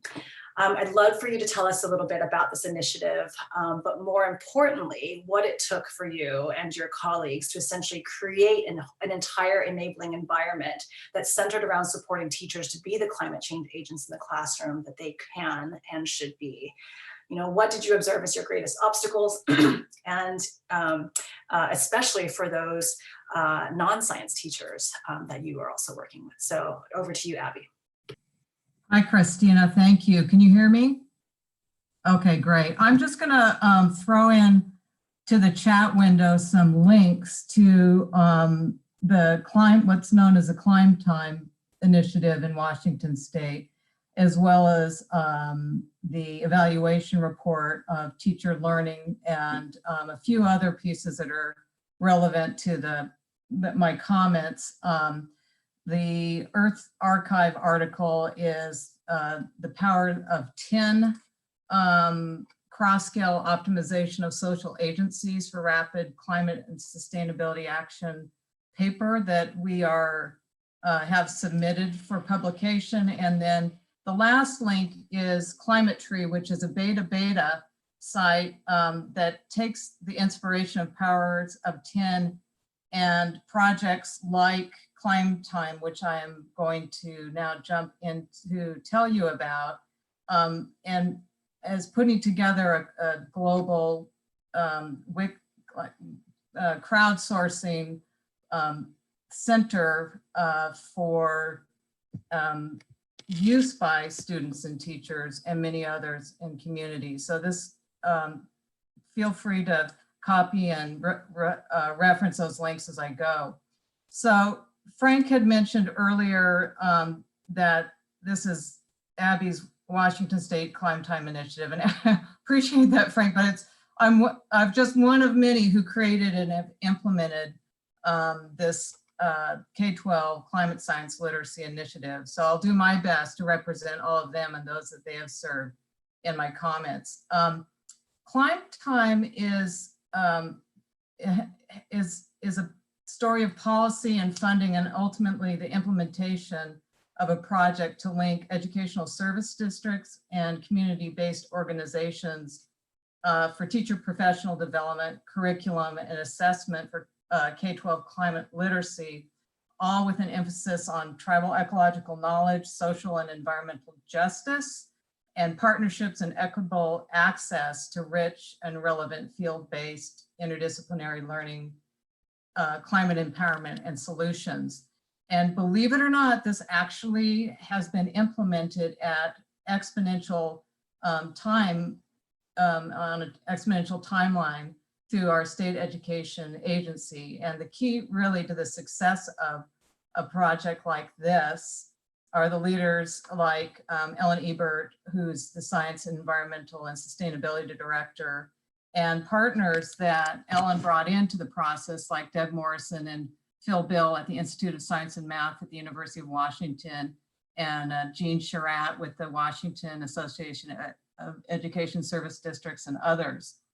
And so they've been able to, along with the participants in the project, to bring about and implement institution shifting state and local level and systems level changes from, again, this from sort of incremental to exponential action. And the initial support that we had from Jay Inslee, our governor, and from legislators has really helped to sustain, but it's also been sustained because of the rigor of the staff and the partners in the field to keep our legislators and our governor's people in his office informed, so that now 2 years and just checking my time here, 2 years in, we are seeing results such as now there are 4 tribes and 2 tribal consultant organizations that are part of the 16 organizations funded to lead this around the states. Findings that are showing that teachers are becoming agents of localized partnerships, not just recipients of professional development, and translating that into curriculum in the classroom, but enhancing curriculum and assessment and the learning experience for students by being those local leaders. And that the educational service districts themselves are working across traditionally siloed, even competitive boundaries into having enjoyable, professional, and difference-making partnerships that are unfolding. So early on, we're seeing these kinds of like institution ground-shifting differences coming through, and then also just real data that some people really need to have, such as that 75% of post-assessment teachers stated that they're confident about teaching next generation science standards, as compared to the pre-assessment group, which was at 47%. So climb time is affecting approximately 5% of the teacher and student population in Washington State. And to really scale that across all students so that their experience and the learning is comprehensive and consolidated and coherent across the learning experience for our students, we would need somewhere on the order of, back of the napkin, $50 to $75 million per year to reach all these students with this kind of quality institution shifting learning. And that is just a drop in the bucket of, in our state, 23.5 billion is spent on education alone.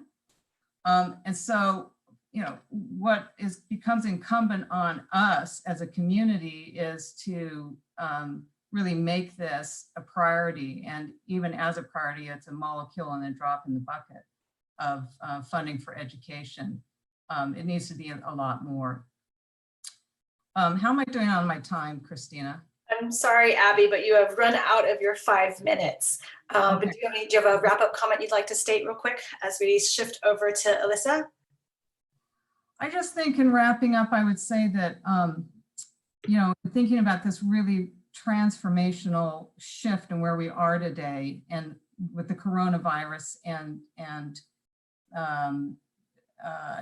giving us, and climate change giving us this opportunity to do radical transformation education, that we need to free teachers up to be these agents of change and facilitating and responding to the changing needs of students and communities and get the support they need for that, as well as recognizing the changing role of parents in their children's education and true partners with teachers along with community members and students themselves to get students out in the community, out into nature to learn and to contribute. So I'll wrap it up there and thank you.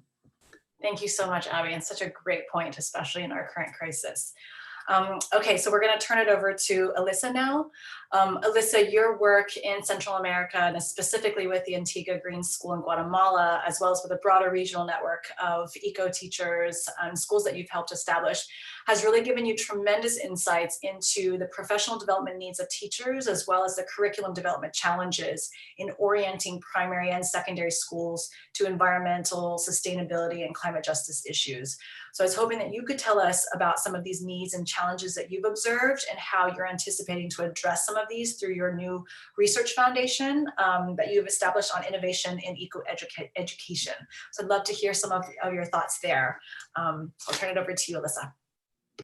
Thank you, Christina. It is an honor to be with you all. I'm already learning so much this morning, so thank you all for being here. So for the last 2 years, I've been working with a school here in Guatemala. It's a K-12 school, and we have developed a school-based interdisciplinary curriculum that has as its foundation sustainability and regeneration, both environmental and social.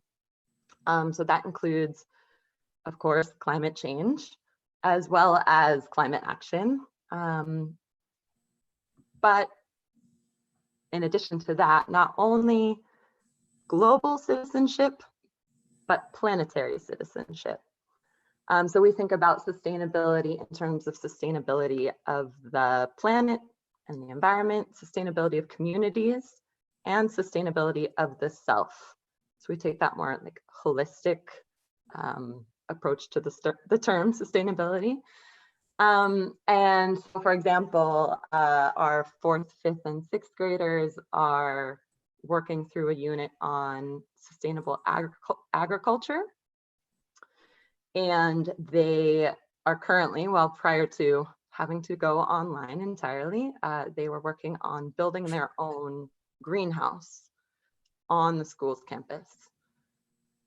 And we did this, we created this curriculum using a community action research methodology by which we surveyed the teachers, the parents, the students, and actors, folks currently working in issues of environmental and social sustainability in Guatemala. And then we also threaded in the SDGs as well. So Anna and William's comments inspired me to tell this quick anecdote that when I approached the students, our secondary students, in order to involve them in this community-produced curriculum framework, and I was saying to them, like, well, I know it's odd that I'm asking you what you think we should teach you, but you know, if we continue to teach you what we learned, and I was like, I paused because I was looking for the like nice way to say it, and one of our secondary students was like, well, we'd all be dead. So sorry to be morbid, but I think that you know, if there are youth listening, that might resonate with you. Like, it's really high time and very urgent that we shift what we're teaching and the basis of our curricula. So this was a very powerful, this has been definitely a very powerful experience creating this curriculum for Antigua Green School, and definitely challenging, I must say. And I think Hela put it best, embracing the insecurity of the unknown. Like, it was definitely venturing into uncharted territory. Now, with the Research Foundation for the Innovation of Eco-Education, what we want to do, it's a nonprofit organization where we want to now be able to take the lessons from that and expand it into hopefully more of a public education sphere in 4 different ways. So certainly addressing what has been discussed a lot this morning, which is curriculum design and development, and putting environmental and social sustainability at the foundation of what teachers are teaching and students are learning. Professional development, so how they do that. Christine, I think in your report you addressed a number of really important challenges to that, but I think a major one that I have observed is the agency that's necessary for them to feel like they can go beyond what is mandated by state and national learning standards, but as well, the uncomfortability of not necessarily knowing what they're teaching. And I've said to some of our teachers at Antigua Green School, like, I don't know, I don't know about sustainable agriculture. We're going to have to learn this together with our students, right?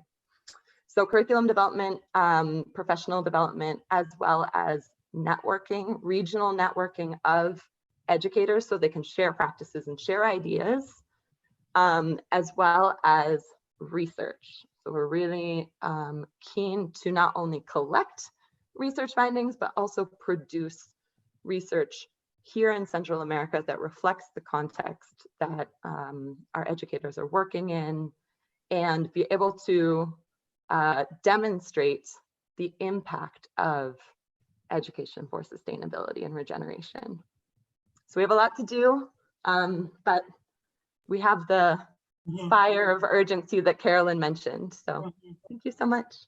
Thank you so much, Alyssa. And I really wish you the best of luck with this new research center. I think it's going to be doing great work, and pointing back to what Hela was talking about in terms of really where is the knowledge being produced around best practices and impact. So I thank you so much. Without further ado, I'm going to now shift it over to Radhika, who will be leading us in the next 2 panels. So Radhika, I'm going to mute myself so that you can take on. Thank you, Christina. And sorry for everyone to be running late, but I hope this panel will reinvigorate you and will give you new ideas. It's on local action at township level. And I think this is something which is very close to everyone, because usually education drives something else, whereas local action is completely missing, and there's a disconnect between what children learn in school and what local issues that we deal with. So we have Cheryl Jackson from the Pacific Environment Weekly, Samoa, and we have Vanita Gangwal. We'll see if she's available. She was running a little late. John Mugabo has joined us from Rwanda, and then Priya Patel from the Melbourne Township in New Jersey. So thank you for being here. I'll start with maybe Priya, if you can, or the new panelists, can you please unmute yourself and maybe switch on your video if possible. Great. So Priya, I don't know, Priya Patel, are you around? Maybe we'll give Priya a little bit more time. Cheryl, should we start with you? Great. So Cheryl, a part of the injustice about the impact of climate change in the Pacific Islands is that the Pacific Islanders don't really contribute to the climate crisis. And you spent a lot of your time studying, educating others on through this, through your climate journalism. And what efforts do you think need to be made to ensure Pacific Islanders achieve climate justice? How does the education sector play a role in this, in terms of climate justice and social justice? Over to you, Cheryl.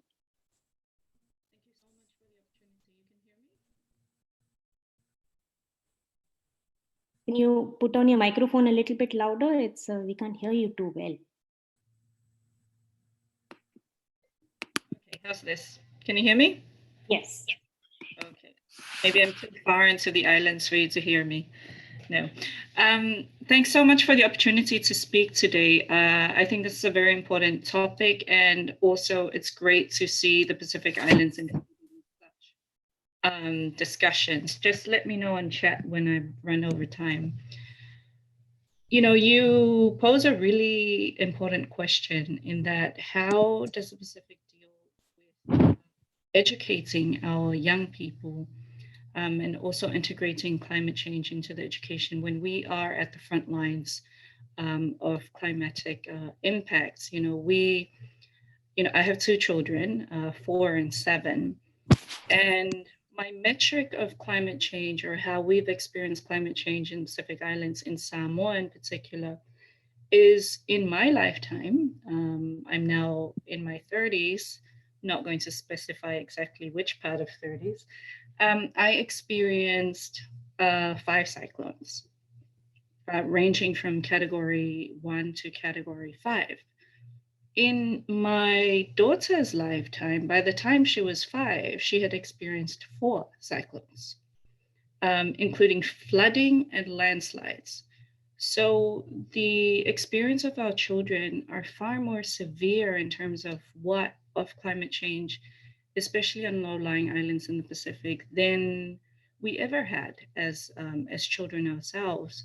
So it's really important that we do cater to their understanding of how climate change impacts their lives. Through my work as a journalist, I focus primarily on climate change and environmental issues because I saw that there was a gap in people's understanding, in Pacific Islanders' understanding of how climate change impacts on their lives and their livelihoods and their communities. Now, our cultures are based on the environment, on how the natural systems play into our livelihoods and our daily lives.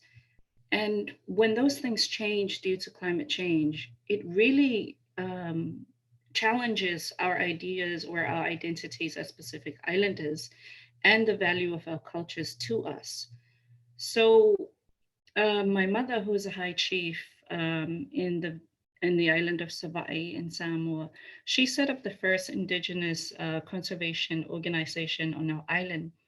And through that organization, outreach events were conducted in schools. And that was one of the most effective ways of getting climate messaging into schools without it being part of the curriculum. Now, it's really unfortunate, but climate change is not part of the education curriculum in Samoa. and for many of the Pacific Islands, mainly because of the resource constraints, the expertise, the issues in respect to the expertise available on environmental education. So there's a lot of limitations on, educating and integrating climate change into the education system from my own perspective. I was educated in Savai'i, the island, an outer island in Samoa. And, we never learned about climate change or indeed environmental issues within the context of the islands.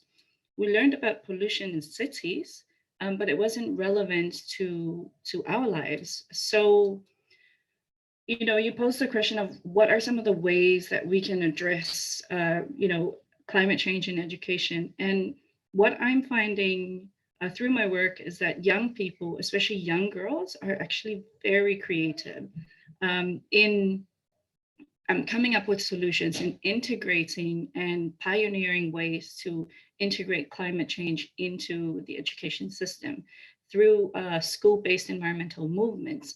And through those movements, I would like to cite one particular example. Aniva Clark, she is a climate activist. She started a movement called Eco Tours in her school, which has spread out to other schools. And through her work, she's actually highlighted the value of climate change and environmental awareness within various schools. But these are just small efforts.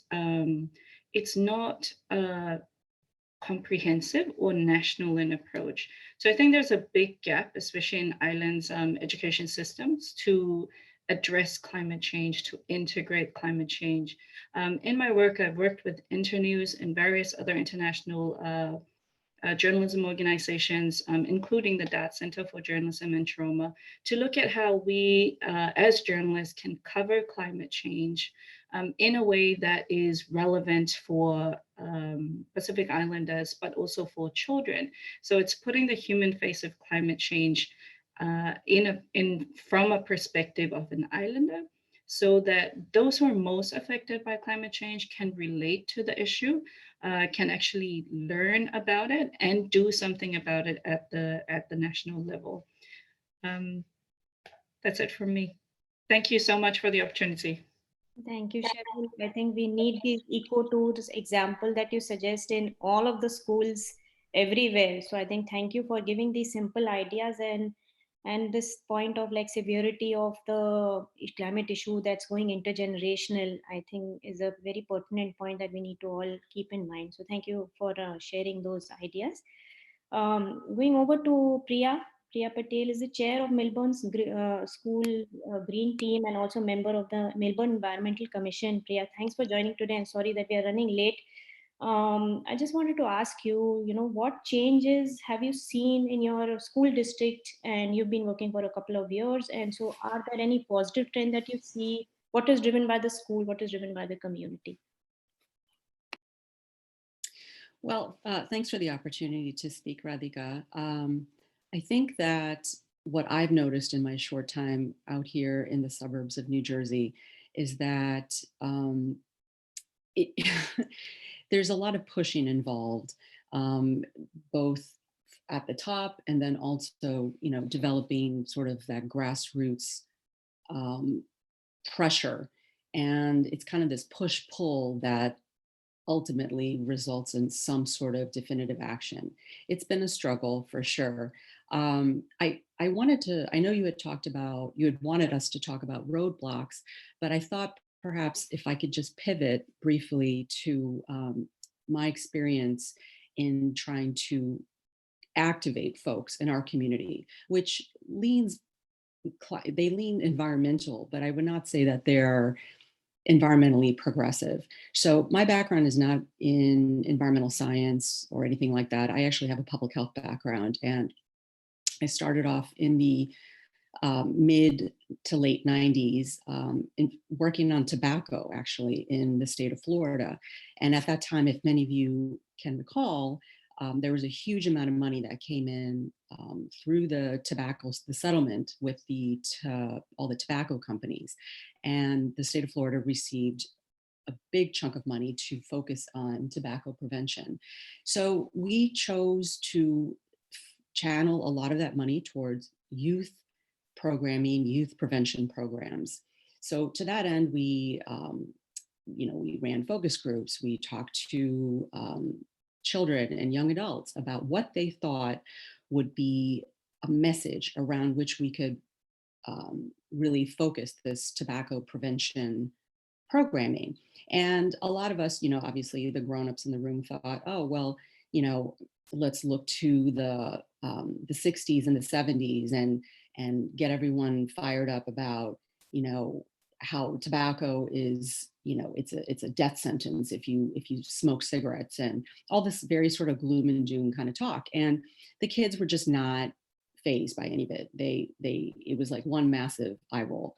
In the end, what really shook them and stirred them was this notion of truth.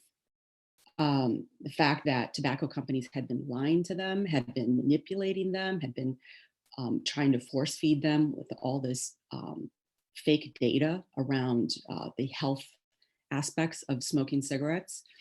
And fundamentally, that's where we landed.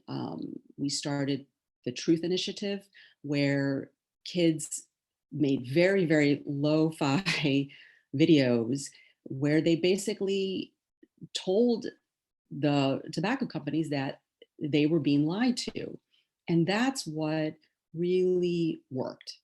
And so I, in my current work, looking at climate, I try to, and certainly climate justice, and thank you, Christina, for putting this slide up, showing the kind of the status quo versus where we want to go. In terms of trying to spark a shift in consciousness, we focused on justice and just basic playground rules of fairness. Plastic bags floating in the ocean, killing sea turtles is something certainly that is very compelling. But what we wanted to focus on was this notion of, is it fair for our trash, for trash to be created in one community and then for it to be dumped in another? So I'm going to get local here. We live in a town called Millburn, which is about 20 miles west of Midtown Manhattan. So many people that live in Millburn actually work in New York City, and Newark, which is a resource poor, what we call an environmental justice community, is in the same county as Millburn. So Essex County comprises 22 towns and cities, and all of our towns and cities send our municipal solid waste to an incinerator, which is located in Newark. So for many kids, or for the program that we started in our school, number one, the focus was really on de-invisibilizing that truth, which is the trash that you create here in your town does not stay in your town. It goes somewhere else. And when we de-invisibilize that truth, the kids, it kind of struck this primal chord in them where they felt like, that's really not fair. It's not fair to create trash in one place and send it somewhere else. That's basic playground, justice. So I'll stop there. I just wanted to share that anecdote with you, and when we think about roadblocks and how to really connect with children and young adults in messaging around climate justice. Thank you, Priya. I think this is truly inspiring to know what works and what doesn't work. So this idea of social justice, which is also a very difficult concept to teach. If you don't have the right examples, and you have to be very sensitive about things, and you don't really have all the answers, as I think Anna was mentioning earlier on. So thank you for bringing that element on, and let's keep that social justice issue in mind, which is really driven under the carpet most of the times, not really taken into consideration because of all the sensitivities involved. I think it's the moment of truth has arrived, and we need to make these local examples known. So thank you for bringing that perspective here, Priya. We'll go over to Rwanda now. John, Thank you for joining from Rwanda. I'm sure it's very late there, and sorry to keep you awake, for so long. Can I don't know if you are. Yes, I'm online. Great. Hi, John. Thank you for being here with us. My question for you is that Rwanda, at least for me, has been like this beacon, a shining tower where you control plastic, many years back. And I would find it very strange that when I arrive in Rwanda, in the airplane itself, there'll be an announcement, you will be, charged fine if you carry plastic bags inside. And I'm like, wow, this is amazing.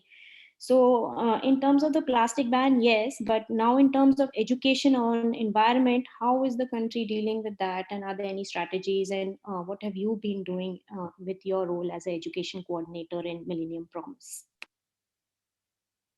Thank you so much, Radhika and Christina, for spearheading this and organizing this call. Good morning, good afternoon to everyone. I'm John from Rwanda.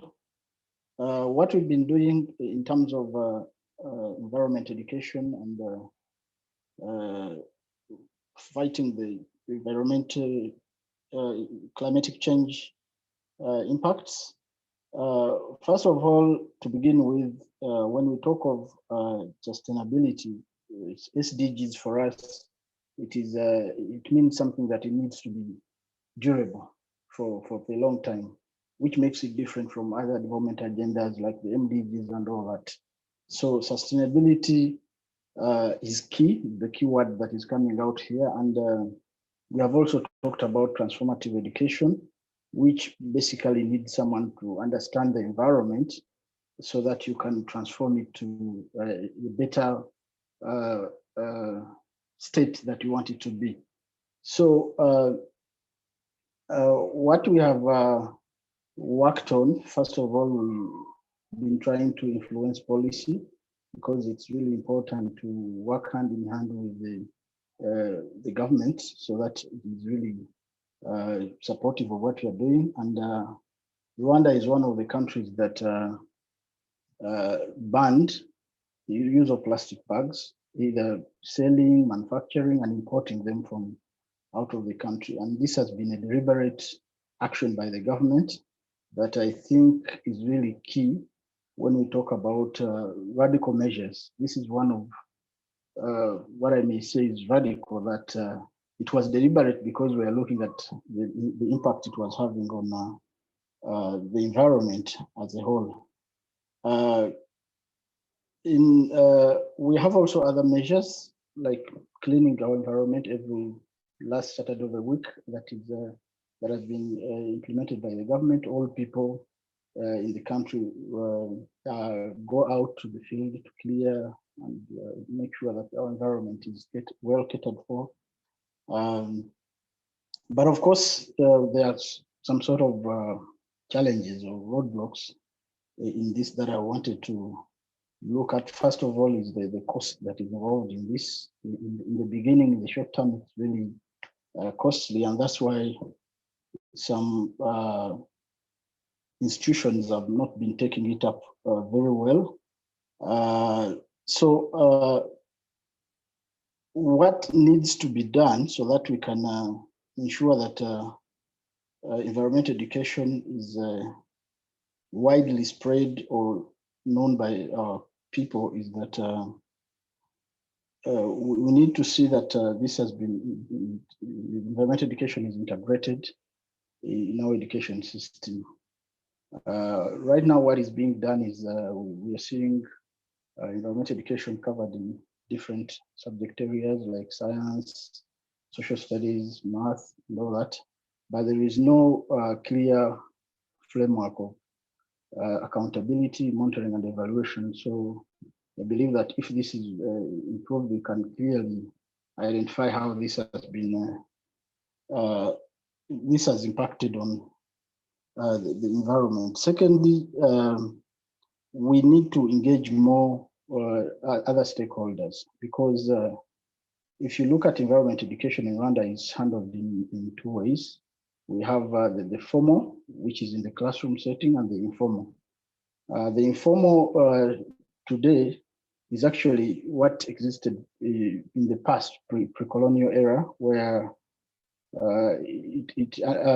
fortunately it was working because people could easily relate to their environment, what is being done in their homes. So, so we need to engage our stakeholders, that is at the school level and even in the village level, but also look at the element of financing, because it is really a costly venture, especially in the short run.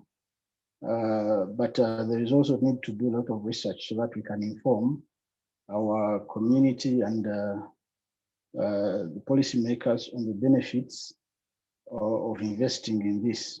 Of course, we've been engaging government to ensure that the increase on investment in education as a whole, but now also we have to look into investing in environment education, because this actually will make our education relevant to addressing existing challenges, but also it will give quality, because we've been seeing that lots of our students have not been learning to address existing challenges that are relevant within our own context. So I believe, I conclude by saying that environment education is key to make education relevant and quality because it will address existing challenges within our environment. Thank you so much. Thank you, John. Really a pleasure to learn from all the experiences in Rwanda, and you bring in pertinent examples as well, and issues that are not just challenges that are not just specific to Rwanda, but we are also in the same dealing with the same issues. So thank you for bringing those perspectives. I'm not sure if Vanita is online.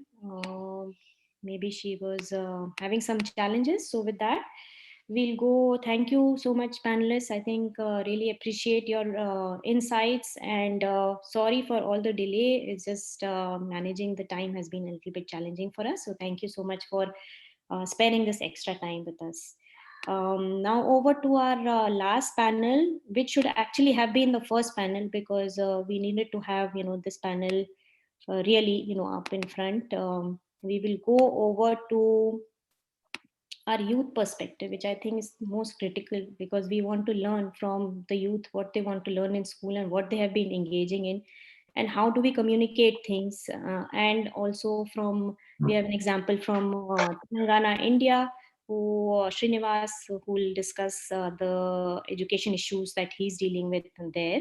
Alok Bhatt and Vidya Bindal will be our youth voices and will really inspire us. And Shana Ghosh is a writer, climate research writer at Mongabay, India, and she'll be discussing her communication strategies on climate change and climate related issues. So over to Srinivas. Maybe Srinivas, you can start with your discussion on what have you been doing and what challenges do you see in your present day work in terms of environmental education in India, in Telangana specifically. Yeah, hi. Thank you, Radhika. Thank you for giving opportunity to talk here. And yes, please go ahead. Yeah, environmental education, the new curriculum content. Girls are more enthusiastic and engaged in learning. They are, and they keep on asking more questions related to the environmental issues, like on plastic pollution and waste management, air pollution and climate change and other. And they are showing more interest to participate in doing activities like planting trees, keeping surroundings clean, and educating others not to use plastic and other related issues on environment pollution. Moreover, they're gathering more information from internet and preparing presentations on environmental issues and educating others in their homes, villages, schools, and colleges and communities as well. So they started education. They started educating others and implementing activities with the support of local government over here to reduce environment pollution. Through this, the curriculum they are learning through this curriculum, they are learning a lot. Uh, as per the Nidhi said that most of the students are not attending to the classes. Only less number of students are attending to the class. That is real. That is correct. Because when it comes to the environment, only in the schools and colleges, only less number of in 30 members, only 10 members are presenting for these environmental science classes. So that need to be changed. So this is the perspective as. Thank you, Radhika.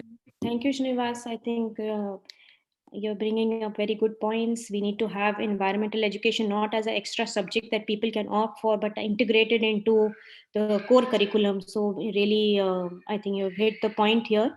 But now I want to ask Alok Bhatt. Alok, you have been in Melbourne. You have initiated a lot of environmental work with Priya. So I want to ask you your perspective on what is your vision going forward, and will your environmental work as your individual continue, and if so, in what capacity? And just maybe start with your background on what you've been doing so far. Alok?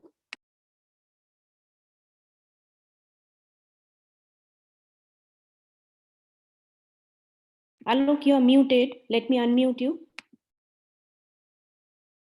I did, Mom. Yes. Go ahead. Thank you for having me here. My passion for eco activism began in the summer of 2019 when Dr. Iyengar introduced the Eco Ambassador program in our town. That summer, I thought to myself, which issues stand out to me in our town? Then I remembered the overflowing garbage cans in our school cafeteria, and I realized if one cafeteria generated so much waste, then how much waste do the restaurants in our town create? How much waste do the individual households create? And more importantly, where does this waste go? Eager to find answers, I spoke to Mr. Jesse Molman, who is the township recycling coordinator, and he told me that only a fraction of recyclables in our town are actually recycled. When I asked why, he told me, among other things, that residents in this town have a lack of awareness about how to handle recyclable goods. He said that our town's recyclables have a contamination rate of 8%. I mean, that is lower than our county average of 25%, but still a lot considering that other countries only accept recyclables with a contamination rate of 0.5%. After the interview, I decided to create posters on issues like food and water waste, the overuse of plastic bags and cutlery, and I put them up in several restaurants and businesses in our town, our public library, our middle school, and Deerfield Elementary School. During the school year, at the request of Ms. Priya Patel of the Melbourne Green Team, I, along with Natasha Donti, created a survey asking students about plastic consumption habits in my school. And they found some concerning statistics, like 56% of the 1,100 respondents do not bring reusable cutlery to school. It was also concerning that 1/5 of respondents did not think that our school has a plastic problem. With these results in hand, the Melbourne Green Team and I were going to meet the Board of Ed to try to reduce or ban plastic cutlery in our high school. But unfortunately, the COVID crisis began, so we plan to meet as soon as life returns back to normal. Even during the lockdown, we have learned a lot through the weekly Eco Ambassador sessions on topics such as microplastics, rising sea levels, renewable energy, and the politics and economics of climate change. These issues are all very interesting to me and should be taught in schools. I feel that our schools need to teach us more about the tangible benefits of doing more to save the environment and the risks of not doing so. Like through this program, I learned that the water used to produce a pound of steak was equivalent to the amount of water used by an average person to shower over a 3-year period. I found this fact very interesting, and I thought to myself, why is this not taught in school? I mean, we're taught about the effects of climate change relatively well, but we're not taught what to do and why well enough. Because of this program, I realized I need to cut my plastic consumption overall. Now I bring reusable bags to the grocery store, and we no longer use plastic cutlery, plates, or packaging at our dinner parties and potlucks. There's a lot I want to see changed, particularly in our schools. I want to see more hands-on projects like setting up a school vegetable garden or setting up a composting facility. I feel that we should be taught earth science especially facts regarding climate change from an elementary age, as it is just as important as learning algebra, geometry, or physics. Many eco-ambassadors, including myself, have successfully lobbied for a ban on single-use plastics in our town council meetings. However, we're still trying to ban plastic cutlery in all the schools in our district. In the future, I hope to study environmental science and history and continue lobbying for issues relating to climate change. Thank you. Thank you, Alok. Very, very inspirational. I think we will take your lead and ask Vidya to also share her thoughts, because I think both of you are talking about plastic issues. And Vidya, if you can share your discussions with your school principal and school superintendent, and then your own initiatives at home, I think it's going to inspire us even more. Vidya?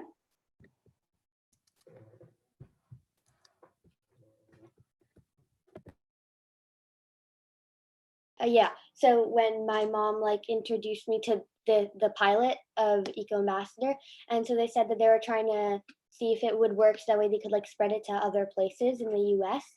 And so we had just come back from India, where we realized that there was a lot of plastic waste everywhere. And so then we started thinking, where does all this plastic come from? Where is it most accumulated, and then where is it most spread? So we realized that in schools, the plastic is used a lot. In the schools, okay, yeah. So we decided to tackle the problem of the plastic utensils in schools. So we did researching into this to see what would be the problems that our principals may say. And then we made an appointment with our superintendent. She said, okay, we will talk about it. So we went to her and she said, so we said, why don't we just ban plastic utensils from school completely? I mean, that would be so much easier. But she said, no, that's not possible. It would be too difficult. And so we said, why not just have metal utensils in school then? And she said, I mean, that would work for some, but not for all of them, because some of the schools don't even have dishwashers over there. Then we proposed the idea that they have children bring their own utensils from home to school every single day. And she said, no, that won't work either, because people will start complaining, we are paying taxes and you can't even offer us plastic utensils. What is this? So then she came up with an idea along with us that the school give everybody a pair of metal utensils, but they will still offer the plastic utensils. So I don't go to the elementary school anymore in which they did this, but my sister did, and she got her own plastic utensils from them. And she uses that almost every day now, because that's better for the environment. And not only that, but that principal of that elementary school, he has decided on his own account to offer biodegradable utensils in that school. So the other schools are still using plastic, but it's one step closer to removing plastic in schools. And then what I plan to do is that I plan to try to get my middle school principal to switch to reusable utensils, and also reusable trays, because since we have school lunch, it generates a lot of plastic. And I also want him to understand that it is a very important part to try to learn about the climate change in schools, because I mean, we can't attempt to save the earth from the crisis it is facing if no one really understands how dangerous the situation we are in. I mean, no one in school talks about, let's try to, plastic is bad. I mean, when I brought it up to my friends, they just said, oh no, it's fine, it's fine. I mean, we don't understand how bad this is. So what I plan to do is that I plan to get my principal to switch to reusable utensils in school, and hopefully add maybe once a week even, that would be fine. One class for all students to learn about the climate change. Thank you so much, Vidya. I think carry on with your crusade against plastic. You and Alok, I think you are our leaders for the future. We have unfortunately failed you in doing a lot and has brought you this misery. So I think now it's up to you to clean up all the mess that we have generated. We are with you. We will help you, at least the people who are on this panel and listening to us. I think we are all with you. So please carry on this crusade, and we are very, very inspired by both of your work. Thank you so much for being with us today, and I hope your online classes are going well. And sorry to disturb you between your class schedule. Thank you for being around. I'll ask Sahana Ghosh, who's joining us from India, to talk about. She's been working on climate journalism for a couple of years and has experience in going to rural remote areas in India, to tell us what has worked in terms of climate communications. Hi Radhika, and hi Christina, and to all of you. So I'll take off from what Alok and Vidya said. How do we engage audiences, or how do we draw attention to climate stories? So one of the important things that we do is tell real stories, tell stories about people, about youth, about children who are responding to climate change, who are bringing about a change, and and what their demands are. So children, they bring a surprise element, because nobody expects children to sort of raise their voices, stand on a stage and explain what exactly climate change is. That's a very interesting and important way to highlight climate change, by bringing in children.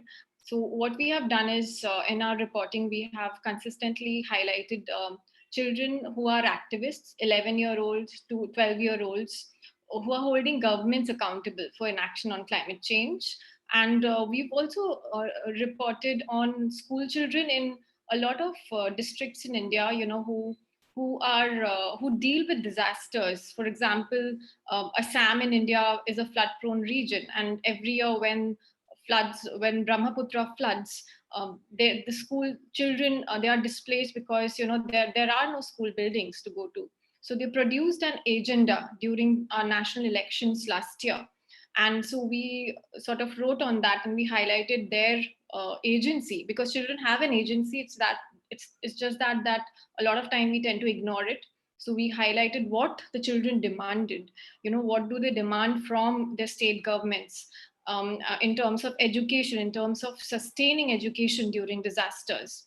We've also looked at youth participation at COP last year, and we highlighted how voices of youth, they sort of permeated all across, and the energy also sort of penetrated the international negotiations.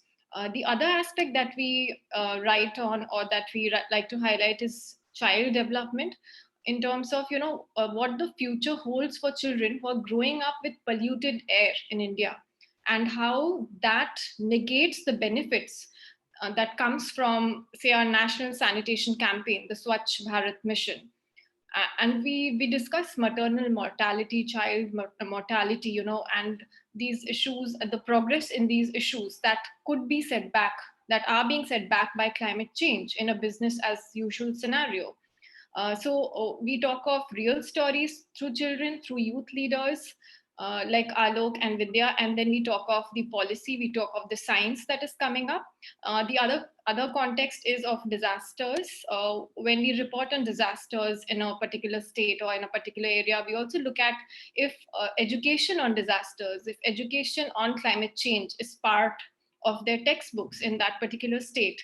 And we've seen in states such as Sikkim in the Eastern Himalayas in India, we've seen how they have incorporated the disaster management department and the education department. They have incorporated climate change education and disaster education in their school textbooks, as well as for the teachers' training materials. And the last aspect that we've looked at is, can we teach sustainability? Can we really look at education in terms of sustainability? Is that something that schools need to consider?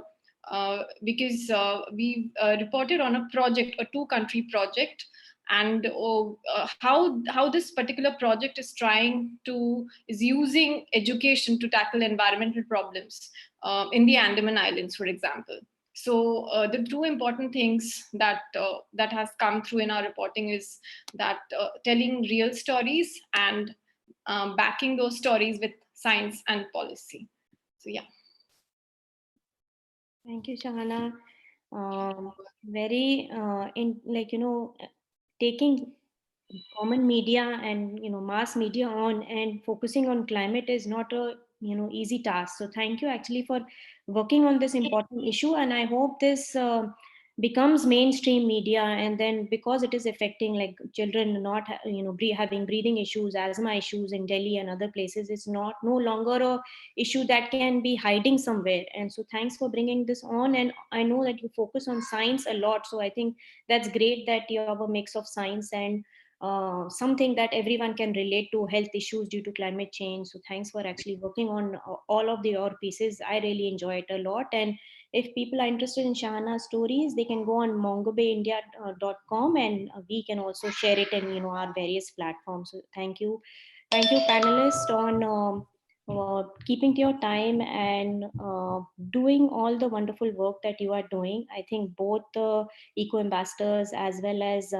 Srinivas's story on what needs to happen in India and Telangana, and Shahana's writings are very critical for where we want to go. So thank you for working on these pieces. With that, we want to wrap up, and sorry for all the delay. Just one last slide before we end on a very important note. Here is our slide on what we want to do. We more than, as I was saying, more than 400 people have registered. We want to use this listserv for future events, for as Jeff Sachs had pointed out, not just having these discussions but creating a roadmap. So really focusing on how do we create this roadmap which is concrete, which can we are also speaking to Karen Mundi, who's a part of the Education Futures at UNESCO, bringing these suggestions that you've incorporated in the Google document and what we've discussed today as a part of the agenda for UNESCO's Futures of Education, I think will be critical. So if you have any other suggestions, feel free to write to us, and we want to really hear from you in terms of how we need to take this forward. We will be continuing our webinars and our discussions. We'll have our next one in September. It will not be a generic discussion, it will be on the roadmap. So we will be forming some sort of a roadmap frameworks and other things between now and then. We will also, CIS has given us some funding to do podcast series. So if you have suggestions on speakers, please do let us know. Christina and I are planning to have an edited volume on all the lecture series, including the panel today. So if you have suggestions and if you are keen on being a part of the edited volume, please send us your chapters or chapter abstracts for now, so that we can formulate a book proposal. Christina, do you want to add anything else? Sure. I just wanted to thank everyone for their contributions from the speakers today, and for those who are watching the live stream online. Like Radhika mentioned at the beginning, we were expecting 20 people at most, and we're just overwhelmed by having over 400 people sign up for today's workshop. And really today was intended to be about laying out common ground, common understanding by including as many voices as possible, given the limitations of our technology and our mobility today. And it was really about trying to connect the dots between research, policy, and practice to identify entry points for each community of actors to overcome these shared roadblocks to more effective action and measures of change. And this is just the beginning. I know that there are many other communities who are beyond the beginning of their journeys and already really engaged in this work, and we're really looking forward to connecting up and really amplifying each other's work and coordinating for more effective action. So, yeah, I just thank you. Thank you, Christina. We'll over to Gopal Patel, who's the director of the Bhumi project. I wanted to end this with of philosophy and some teachings from the Bhagavad Gita, just to tell us that this is not a new concept. So Gopal, if you can please share us and enlighten us that, we have taken so many years to have these basic facts right. And I feel that we are centuries behind. Am I true or am I not? Or you know the scriptures better. So it would be great if you can share some ideas with us. Thank you, Radhika. It's a pleasure to be with all of you today, and thank you for the organizers. My name is Gopal. I run an organization that works with spiritual groups on climate change and sustainability, and I also am co-chair of the United Nations Multi-Faith Advisory Council. And so what we do at the UN is help the UN engage with religious and spiritual groups across the world in achieving the SDGs. And one reason we do that is because 80% of the world's population belong to a religious organization or a spirituality. And therefore, these values that we all hold dear guide so much of our lives. And when we talk about sustainability, sustainability really is about how we want to live and act in the world, how we want to treat other people, and how we want to treat Mother Earth. And that is at the essence of all the great spiritual and religious traditions of the world. Now, I draw great inspiration from the Bhagavad Gita, which is a Hindu text which informed the lives of Gandhi and Mandela and Thoreau and so many other wonderful people. And the Gita is spoken at a time of crisis. There's a battle about to start and two people have a conversation in this middle of this crisis. And we're in a crisis right now, as many people have been talking about the environmental crisis, the ecological crisis. So from the Gita, I take great strength in drawing principles and values from there that I can use in my work when I'm talking about and developing sustainability projects. And I want to share two very quickly with you today, if you let me. The first is that the Gita talks about individual responsibility. The Gita talks about that in the Sanskrit word is dharma, that we all have an innate responsibility and duty to uphold the natural order and the natural balance of the world. In the larger text of the Mahabharata, King Yudhishthira talks about dharma being to uphold or to sustain the world. And so therefore the Gita, thousands of years ago, spoke about the need for individuals to take responsibility to uphold the natural order and the natural balance of the world. And a more kind of pressing one, and this is my favorite, is the teaching of ahimsa, or non-violence or non-harming. The Gita says that there is suffering all around us all the time. And as individual beings with consciousness and free will, our responsibility is to limit and reduce the harm, reduce harm on ourselves, reduce the harm we cause to other people, and reduce the harm that we cause to Mother Earth. And so therefore, these two powerful teachings of Dharma and Ahimsa, which are baked into the heart of Hinduism and the Bhagavad Gita, and are really baked into the heart of all the great world spiritualities and philosophies, really lend themselves very strongly to the practice of sustainability. So I just wanted to share those few reflections with you this afternoon. Thank you. Thank you so much, Gopal. Thank you for bringing this Hindu philosophy, which is so pertinent to everyone, I feel, and talking about sustainability. Really appreciate it. And thanks for, I think you're joining from London. So sorry about all the delays. Really apologize. With that, we come to a closure for this session. And thanks for being with us as a part of this discussion. We'll continue this discussion. We'll end with a short clip that we had done. We plan to do a lot of series on this. So please stick on for a couple of more minutes to see this video clip, and we can, over to you, Hin. We can quickly move ahead. And thank you for joining. We'll close after we finish this clip. Thanks.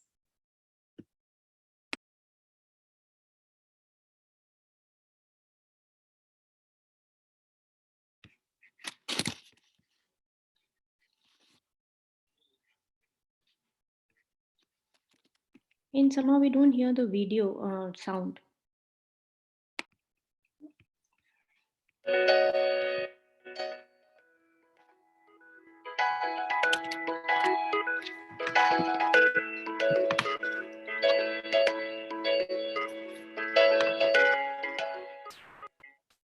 are a lot of people thinking about environmental education, thinking about issues like climate change. And I think that there's a couple of ways of looking at that in a positive light. One is perhaps with so many voices of expressing care and concern, we're creating a greater context for perhaps making a breakthrough. You know, you don't have to be a climate scientist, you don't have to be a renewable energy expert, but it is critical that there's some basic understanding of the dynamics involved, and that's one of the reasons we developed the climate literacy framework. Have our efforts up till now, collectively, not isolating individuals, have they done more to reinforce the status quo, or have they done more to disrupt it? And I think we would need to ask the same question of education for sustainable development. Does this do more to this concept as a guiding light, I guess? Does it do more to reinforce the status quo, or does it really have the potential to seriously disrupt it? If you're going to change everything as a result of addressing climate change, food, agriculture, transportation, energy production, land use, that's what has to change in order to address climate change. You cannot do that without education. It's impossible. I think that this is something that teachers have struggled with, that oftentimes they don't have the background themselves. They go off on the internet and there's so much contradictory information. You know, I've seen for many years teachers get confused themselves because they never learned about it themselves. They never learned the basics in their own professional development training. And it's frustrating a lot of students right now. They really want much more time and focus and skill development on addressing problems effectively than they do with really deeply understanding the problem. So I would just say that this is a natural thing that shows up in education over and over and over and over again over time. But there are some unique elements that make this time very different than past times. You know, between those 5 largest countries in the world, that's more than half the emissions and almost half the population of the planet, and yet they have not been participating in any kind of robust way in the United Nations Framework Convention on Climate Change education initiatives. Quite a few years ago, I had the opportunity to do a series of interviews with Arne Næss, the Norwegian philosopher, the fellow that coined the term deep ecology. One of the things that's always struck me that he said was, you know, we've got more than enough science to know that we need to change our ways, but we don't. And so that has always brought me back to the kind of question: why don't people care? What we're looking at is much bigger than environment, because it is a natural security issue, it is a jobs issue, it is a public health issue, it is a economy issue, it is an equity issue. You know, just keep on going down the list. And so it is much bigger than environmental education. There's a bit of a kind of a dilemma and paradox in education as it's currently structured, which is that the more educated people are, the more their carbon footprint rises. I said earlier, educators naturally come to this work over time, not because the UN has an SDG goal framework, not because the Paris Agreement prioritized education in certain ways. It's not why it happens. And so the ability for us to find common language so that we can actually talk to each other and understand, I am doing something that is important to what you are doing. Because the goal you're using in Western India is not how do we implement SDG 11. That's not why it's happening. True. Right, so there's a translational, I mean, we need common frameworks. That's what SDGs are, and I have full support for them. But what we need in addition to that is when you're working with people who don't spend a lot of time in this UN process language, it's a jargon. Jargons are just shorthand language for practitioners of a certain focus. So we need to work actively in order for that to happen, though, there have to be people who are dedicated to that work, that translational work. They're a bridge. They're ambassadors. You know, they allow things to flow between contexts. And if that doesn't happen, you know, I wouldn't expect much transfer of practice. And, you know, sharing and learning is really the principle of it, right? I have something that you might benefit from. I am interested in learning about what you're doing because it might benefit what I'm doing. That's the root human process. And so how do we facilitate that? That is an important thing to focus on.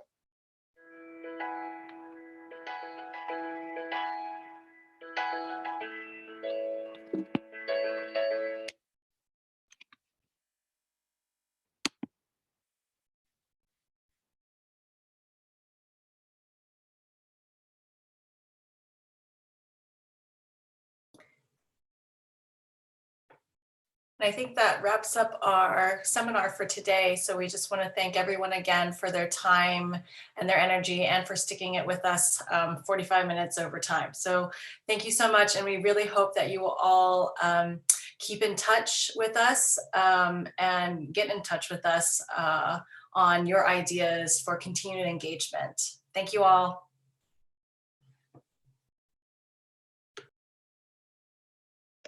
Thank you. Bye-bye. Thank you so much. Thank you.